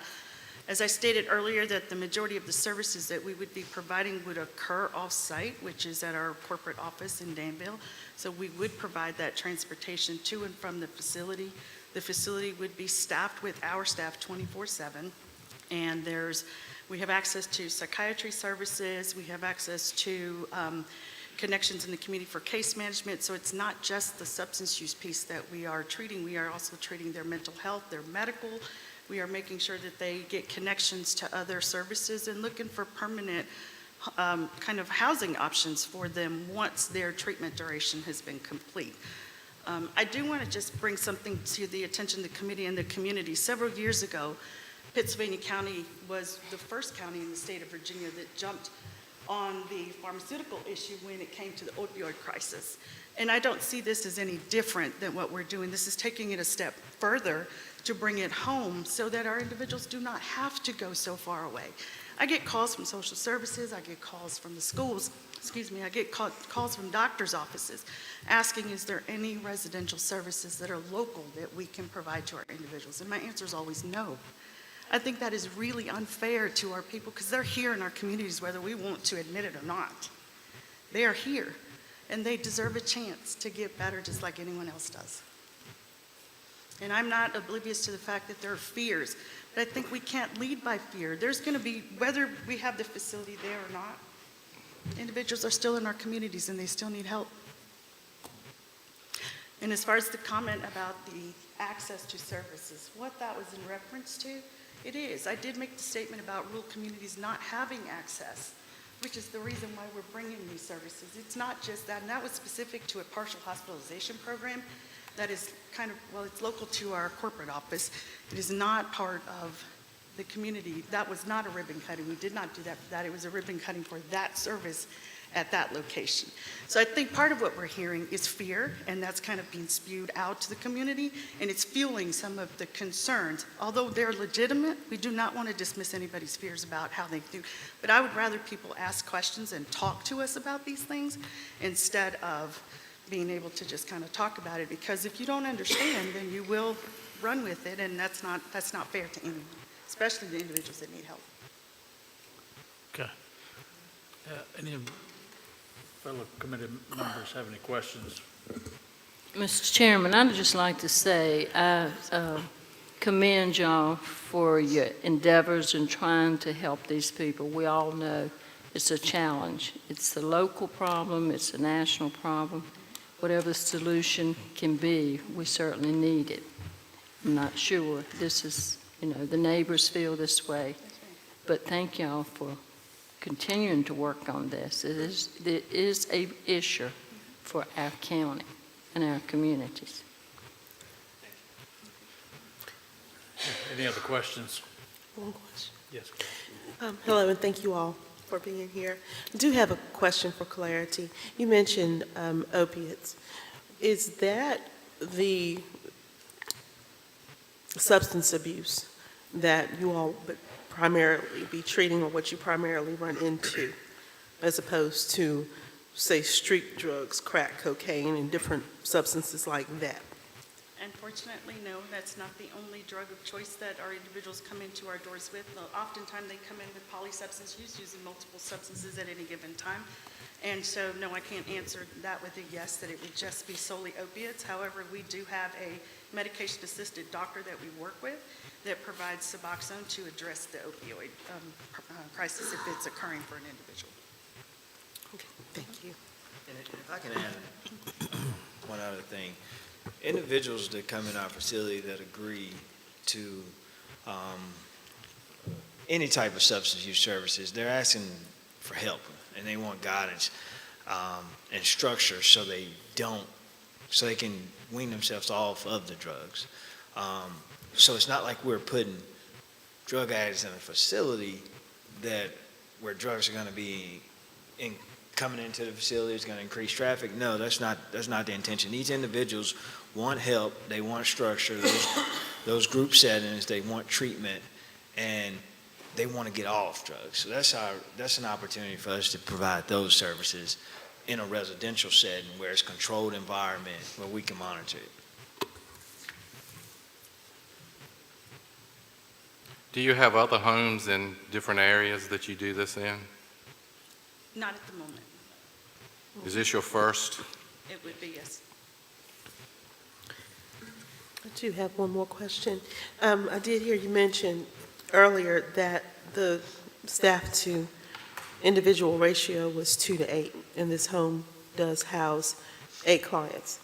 So I'm just wondering, would you all keep just a minimum staff of 2, or what does the prospectus look for staffing at any given time to allay any fears of elopement? So the Department of Behavioral Health out of Richmond requires that for every, so the house is zoned, well, not zoned, but it's authorized for 8 beds. Initially, how the department works is that we will be allowed to start with 4 beds, and then within 90 days, if we're able to meet the strict guidelines that they put before us, then they will authorize the additional 4 beds for a total of 8. So at any given time, there could not be more than 8 individuals in the home. Now, the 2 to 8 ratio is in the evening hours. The daytime hours is not that way because they are off-site at our corporate office where we have 30 or so staff members that work out of that location that would provide a various array of services throughout the day. So it would be in the evening time when it would be the ratio to 2 to 8. Okay. And as far as a contingency plan, if you'll indulge me, Mr. Chairman, because I keep hearing fears of elopement or breaking into someone's residence, what type of contingency plans in place? I know it's early in the game. This is just to get the, permits in place. But because it's been put on the table. What can you all speak to as far as that? So one of the, as Mr. Williams stated, or there's a list of still of to-dos that we've not gotten around to. This was the first of the application, and then addressing this committee, and then moving on to our community partners to address those things, the EMS services, the police department, sheriff's department, in that nature, so that we could kind of collaborate together to see how we can mitigate some of those things. And I would assume that that idea would come up, or that topic of potential elopement and how to handle those things with the sheriff's department. Thank you. But we have internal measures and policies and procedures that we have to follow in regards to our staff, monitoring rooms to ensure everyone's in place and things of that nature around the clock. Let me ask you this, because there's so much opposition in this immediate neighborhood, have you considered only going to the mentally challenged and dropping the drug program? Is that possible? To answer that frankly, no. And the reason being is that believe it or not, as long as I've been doing this type of work, our mentally challenged individuals struggle with substance abuse as well. So we would still be faced with addressing addiction regardless of the type of individual that would live in the home. I think that if we start carving out pieces and saying we're only going to do this or only going to do that, we're really missing a group of individuals that really need additional help. So I don't think that the IDDD population would not present itself with the same as somebody that just has substance use or indicates it's only substance use. Hence, based off our research and our findings, through our experience, that's why when we had the realtor start looking for properties, we made sure they had zoning approvals before we purchased it. Now, with working with individuals, majority of the population have a mental illness, have co-diagnosed, they have substance abuse issues as well. So it's us we could say, yes, we're going to do a residential crisis or a group home facility there, but it would just limit us in being able to treat the drug addiction. So the individual still being zoned for the home is it's kind of a moot point. Any other questions? Mr. Chairman, could I make a comment, please, sir? Yeah. Y'all were talking about reaching out to the sheriff's department and our local fire departments and stuff.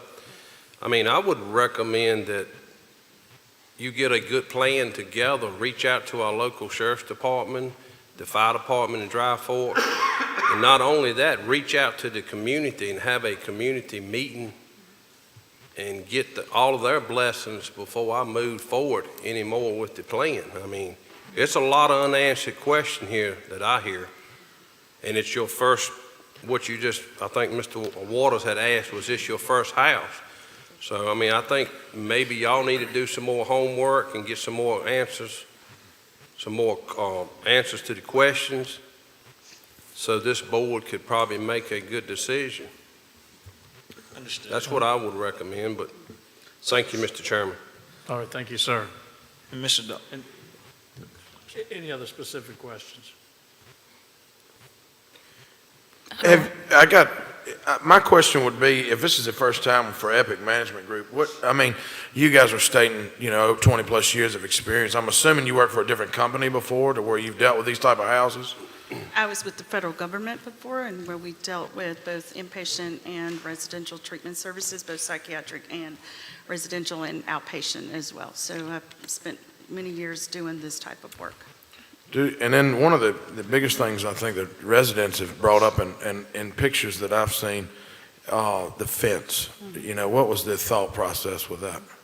Well, as I stated earlier, that part of the home right next to the house that's in question has dogs. There we were met in the front yard with there were two pit bulls and another dog. I'm not sure if that dog lives there at home, but that was the reason for that part. But also the individuals that we serve, there's a level of anonymity that is required, and I know someone raised that issue.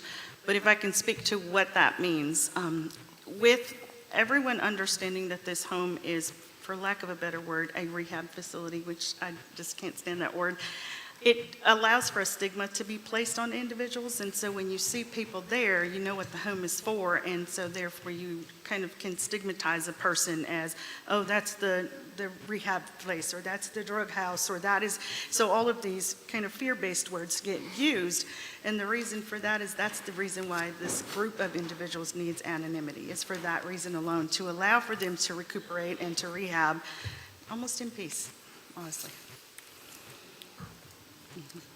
Mr. Chairman, someone mentioned that they described it as a small ranch house. So what's your plan to have 8 individuals plus staff stay there overnight? So the home has, it's 4 bedrooms, and the way that the Department of Rehabilitation Services outlines is we are allowed to have 2 individuals for every room, and it has 3 bathrooms in there, and then there is a separate location area that is our staff office, and where we are allowed to keep like cleaning supplies, things for the home that they may need, food, things of that nature, and then there's a kitchen. So there is plenty of space in there to allow for the 8 individuals. We met all of this Department of Rehabilitation's requirements to be able to house 8 individuals in that home. Thank you. If I can reiterate, the home is zoned for mental health group home and crisis. So that's the reason why we purchased it. We're only asking you guys and everybody that's here today is for us to be able to treat substance at the home as well. By denying it, or if it's not approved, we won't be able to treat substance. All right, thank y'all. At 8:46, public hearing is now closed. Can I make a comment? Yeah, now you, sure, Mr. Oaks. I think it's a lot of people like that needs help.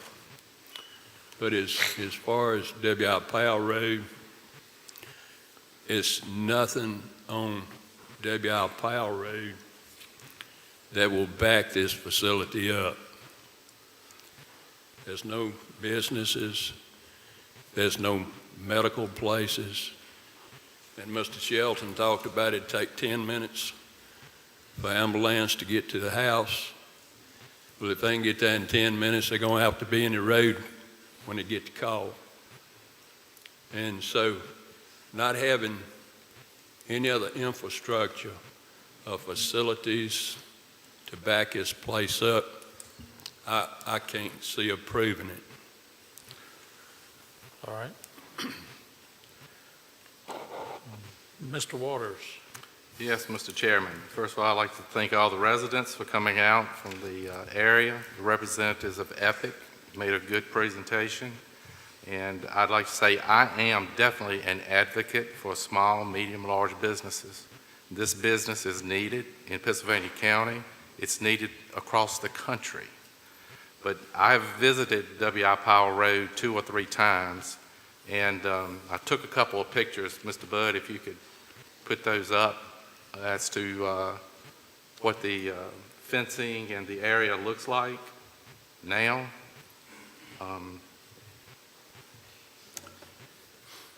That's the fence that's built across the front of the road, front of the house on W.I. Powell Road.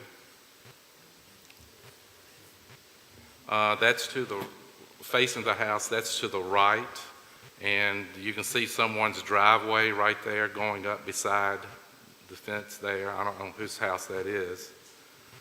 And then this is the left side of the facing the house. There's a house that appears to be within very close proximity to the house in question.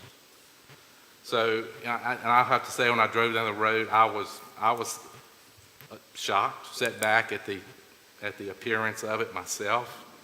But within this area on W.I. Powell Road, I counted at least 20 family residences within 2/10 of a mile of this house. So I think that's what these citizens are speaking of, the close proximity of this house to their family residences and the issues that may arise over the years. with the density of the residential houses, the outpouring of the citizens, and just the safety issues with emergency services, I have to, Mr. Chairman, I would think in case S24003, I, along with the staff, make the motion to deny the application for the permit for the residential addiction treatment group home on W.I. Powell Road. Motion by Mr. Waters. Is there a second? Second. I'll second it. Second by Mr. Oakes. All right, to deny. Now, just to clarify, the motion is for denial. So when the vote comes up, you'll be voting in the affirmative if you want to deny. You'll be voting no if you don't want to deny. Does everybody understand?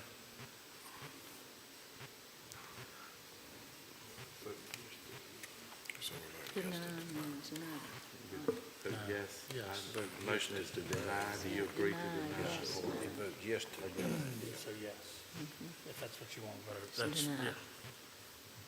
And another comment I'd like to make, I meant to make is Epic Management Group, I would do anything to try to find you another location, as everybody up here would, because as we said, this is needed, but not in the middle of a residential area. I agree with that. All right, we, yes to the motion.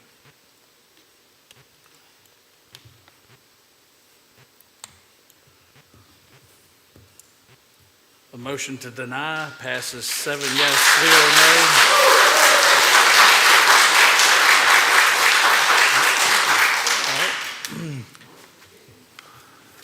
no. And this will be passed on to the Zoning Board of Appeals. Correct? That's Mr. correct, Chairman? at their Yes, May meeting. yes, sorry. I mean, I'm sorry, April meeting.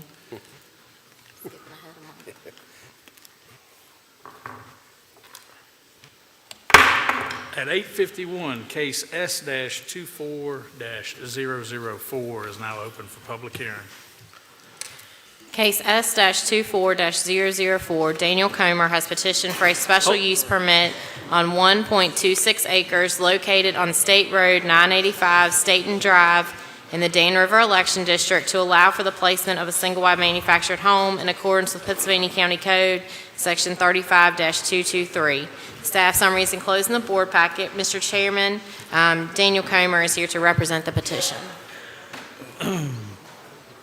We'll give the crowd just a minute to exit. Please, as you leave, save your conversation until you get outside. Thank you. Mr. Comer. Yes, sir. Come on forward. Do you have anything that you'd like to express to this committee? No. Okay. Any questions for Mr. Comer? I don't think we had anyone sign up to speak to this case. Is this a special use or rezoning? This is a special use permit. The executive summary on this says rezoning, and it was also on my case too. It said rezoning, but it was It's a special use permit. Okay. It should say special use permit. Yep. on the Planning Commission executive summary. The heading says rezoning. It should be special use permit. I believe in your staff summary, it's correct. Okay. Did anybody sign up?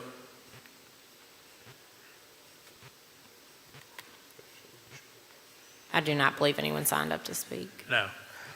All right. Thank you, sir. Thank you, Mr. All right. Comer. This is me, isn't it? Yeah. Yeah. I didn't get any, I haven't had any feedback or any calls or anything. So, in case S-24-004, special use permit, I make a motion to approve. Motion by Mr. Brown. Is there a second? I'll second. Second by Mr. Webb. Please cast your votes.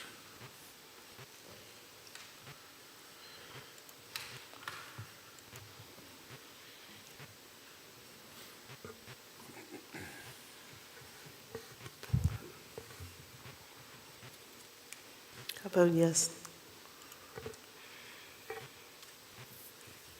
Yes.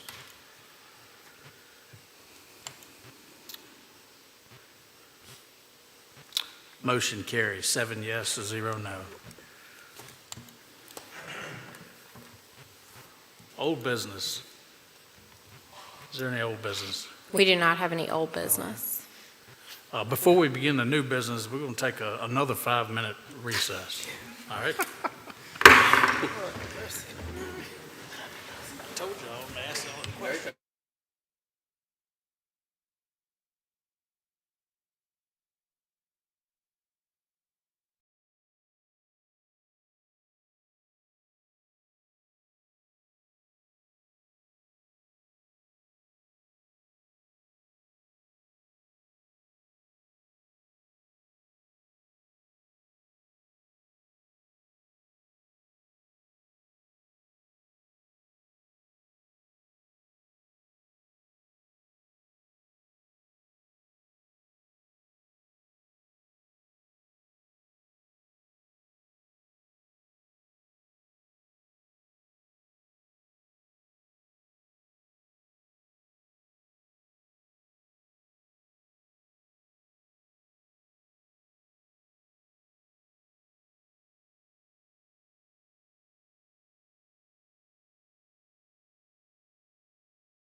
All right, at 9:01, if I could call us back into order.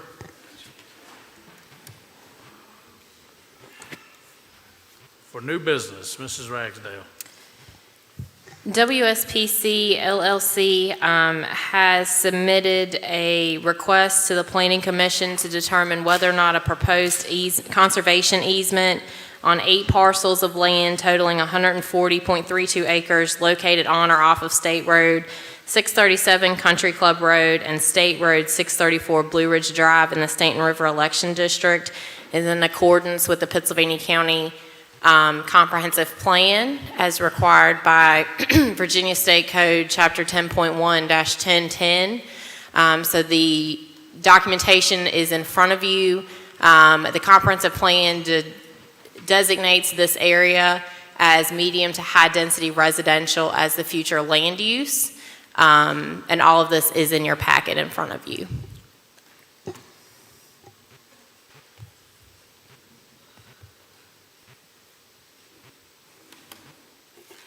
We do have, there is a PowerPoint presentation.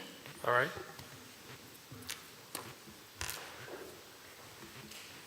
Good evening. Good evening. For the record, my name is Kerry Hutcherson. I'm here tonight on behalf of the applicant. And unfortunately, the applicant, Jackie Morris, and his family could not be here tonight. Over the weekend, Jackie got a positive COVID test, so he decided to be best to stay home and get better. He did send a letter, and I sent it to Ms. Ragsdale earlier today. I don't know if y'all have seen that. I was going to take it. It'll just take me a minute to read it into the record.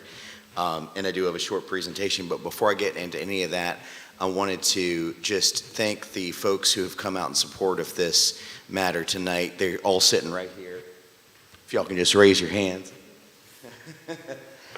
And they've been real patient. I thank them for their time, and I know they may have to get up and go home at some point, so wanted to get that out of the way. Y'all came to the right wrong off. meeting.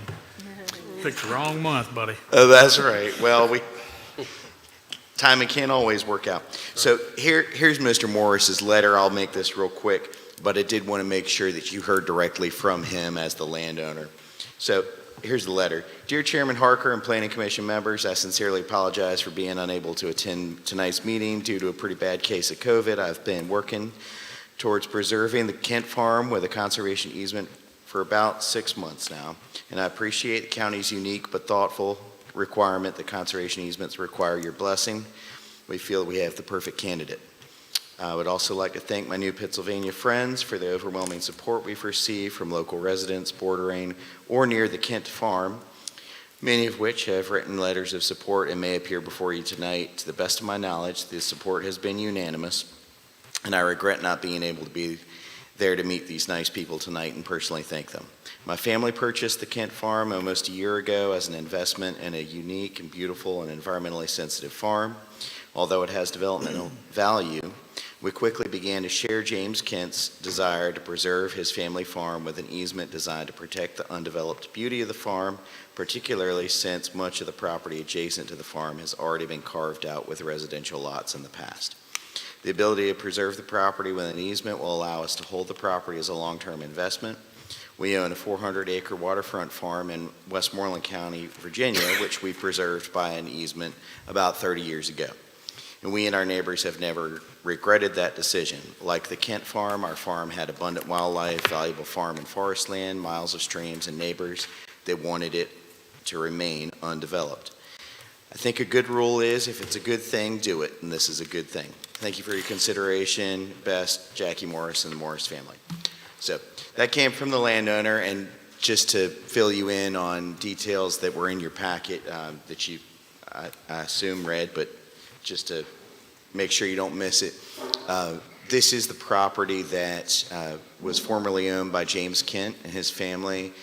We refer to it as the Kent Farm, and as Jackie said in his letter, he's been working with the Kents on the idea of putting this property into an easement for a while. Just go through these slides as quickly as possible. But I did want to make a couple of points about the comprehensive plan. So, as Ms. Ragsdale pointed out, the future land use map in the county's comprehensive plan designates the area where this property is located as medium to high density residential.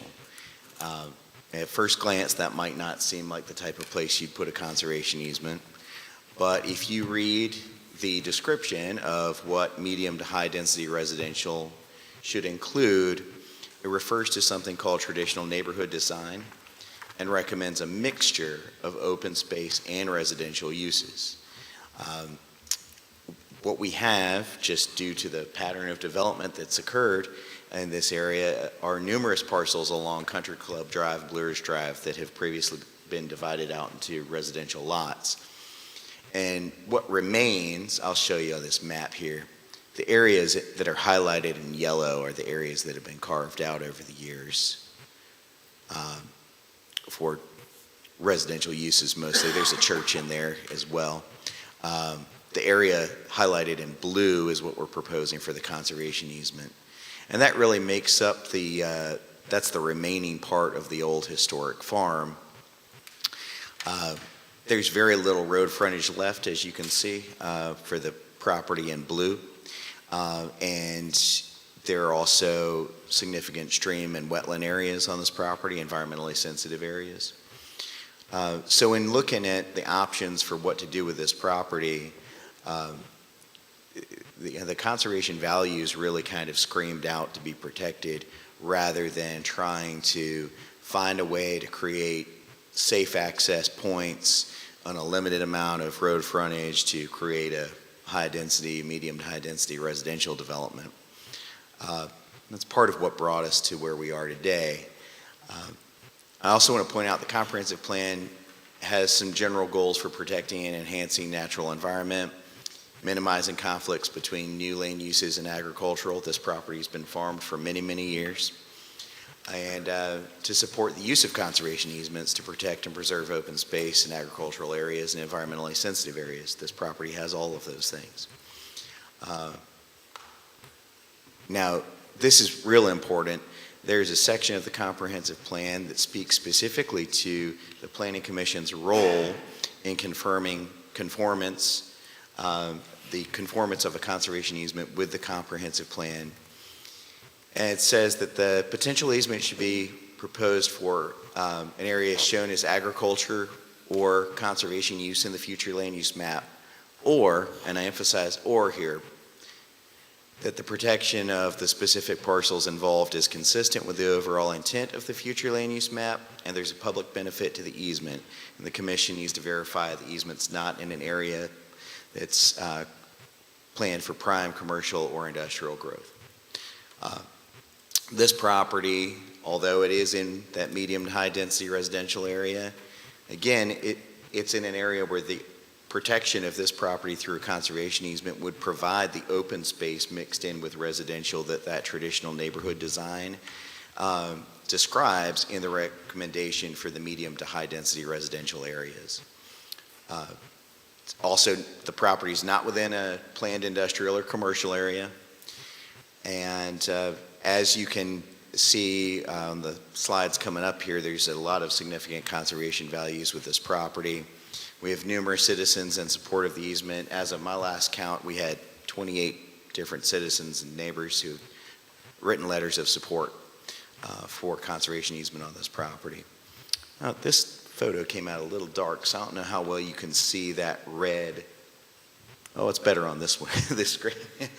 The red boundary is the boundary of the property we're proposing to put into the conservation easement. You can see how there's cleared field areas for agriculture. The areas where there are trees are the riparian areas around the streams and wetlands. This conservation easement will continue to protect those streams and wetland areas and allow for the good ag soils to be farmed in the future, in the present and the future. This is data that comes from the Virginia Conservation Lands Database. The Department of Conservation and Recreation makes this available, and it's a conservation planning tool that they've provided for the public to use. This is showing areas where there's the highest priority for conservation for water quality impacts. Areas that are in the darker blue are areas that would have the highest positive impacts if they were conserved for water quality. And so you can see most of this property is within one of those areas.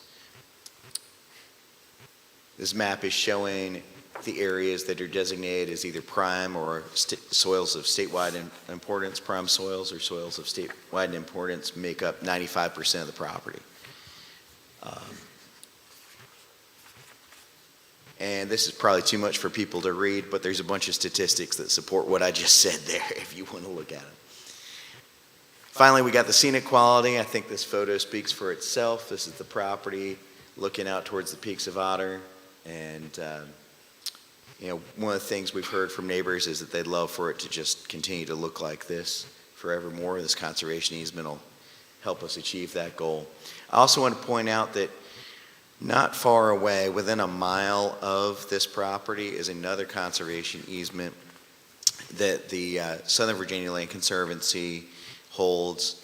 This was accepted by the Conservancy back in 2019, and it went through the comprehensive plan approval process back then under the same comprehensive plan that's in effect today. So there is some pattern as far as allowing for some conservation easements in this area. Finally, I'm just listing off the support we have. Our proposed holder of this conservation easement is a very experienced land trust going by the name of Southern Virginia Land Conservancy down in this area. Their umbrella group is Land Savers United, and they do some great work all around New River Valley and Southern Virginia. As I said, the Kent family is very supportive. We've got a whole bunch of neighbors here in support. And I appreciate all your time letting me get through all of this. I'm happy to answer any questions you might have.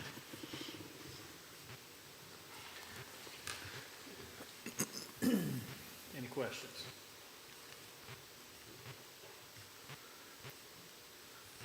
The one you referenced, the one that was, what did you say, 1.9 miles away? A little less than a mile, Okay. yes, sir. Was that one, in the comprehensive plan, is that one designated same future land use?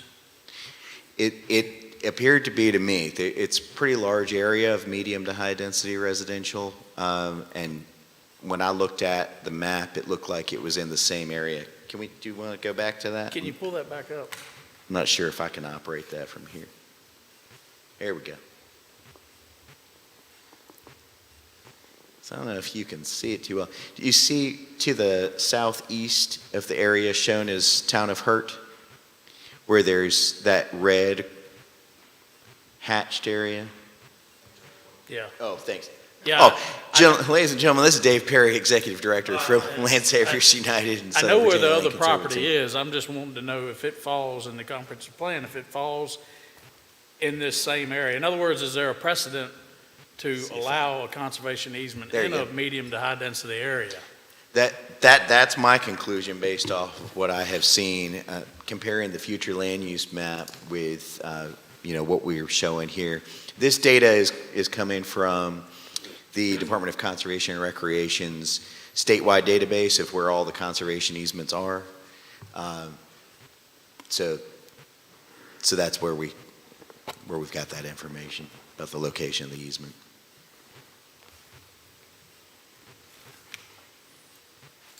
Any other questions? Anybody else have any other questions? All right. Thank you, Mr. Hutcherson. Thank you. Mrs. Ragsdale. How should we proceed? Your recommendation is, That it's not in accordance with the comprehensive plan. okay, And that's based on the comprehensive plan requiring that easements be on property that's designated as agricultural or rural residential or conservation, neither of which this property is designated as. Additionally, its location directly adjacent to the town of Hurt. Some of the properties are within the town. And its close proximity to our existing industrial park and the need for housing. This property, in staff's opinion, the highest and best use of the property would be to serve the purpose that the comprehensive plan designates it as in the future. And that would be for residential development.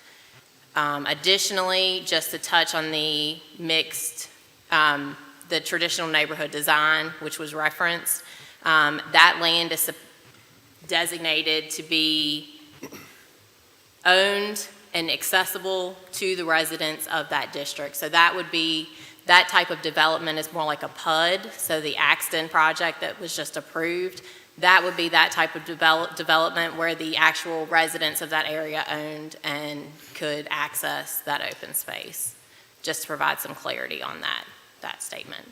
But it is in the board's pleasure, so you all will need to make a motion and then vote whether or not you deem it in accordance or not.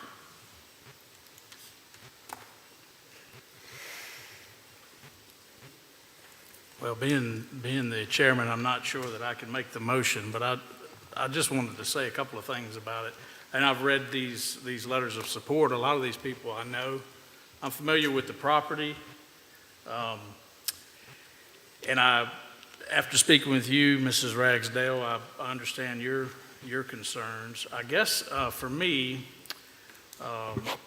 I know the need for housing, obviously, in the future. Who knows what we may or may not need. The only thing I will point out, there was a similar property, just I think it might even be adjacent on Country Club, the former Alta Vista Country Club property. There were several parcels that were sold or attempted to sell. They've changed hands, I think, several times in the last few years. It would have seemed to me that if a developer was interested, that property would have been probably better suited for development. My understanding for that property is that bridge is privately owned by that property and it needs substantial repairs. That's Right. my understanding as to why it has Okay. not been developed. We have talked to multiple people interested in that property. Yeah. That is their biggest hang-up. That's the drawback, okay. The other thing that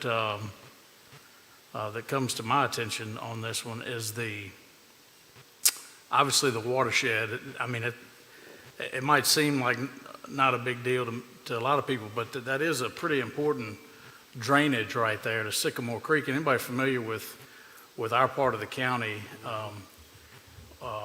when you look at Sycamore Creek, you might not think pristine stream, but that is a pretty big drainage for that creek. Having done some logging myself up against Sycamore Creek, I know it's important to try to improve the water quality in that area. And I had one other thing that I wanted to say about it, and then I'm going to open the floor for a motion.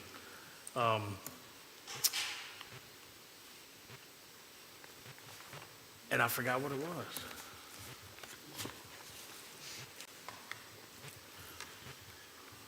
Anyway,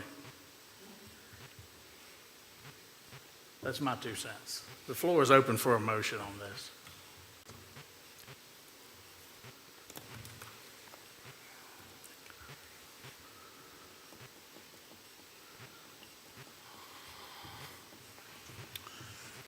Mr. Chairman, I'll make a motion that we vote to approve a conservation easement on this property. Motion by Mr. Oakes. Is there a second? I second. Second by Mrs. Meeks.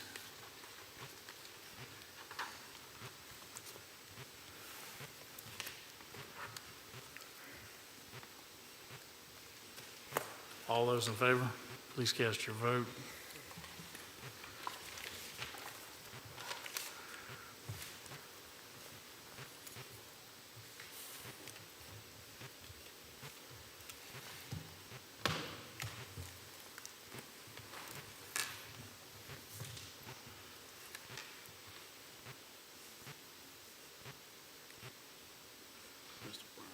Yes. Ms. Henderson. Collette.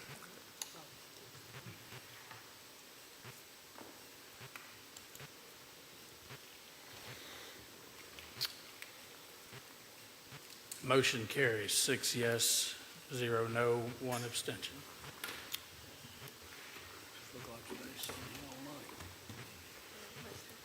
Any other new business? We will have a meeting next month. I'm sorry, I don't have those cases with me, but we will send out an email letting you know how many you will have and what districts they will be in. Anybody have anything else? If not, at 9:21, we're adjourned.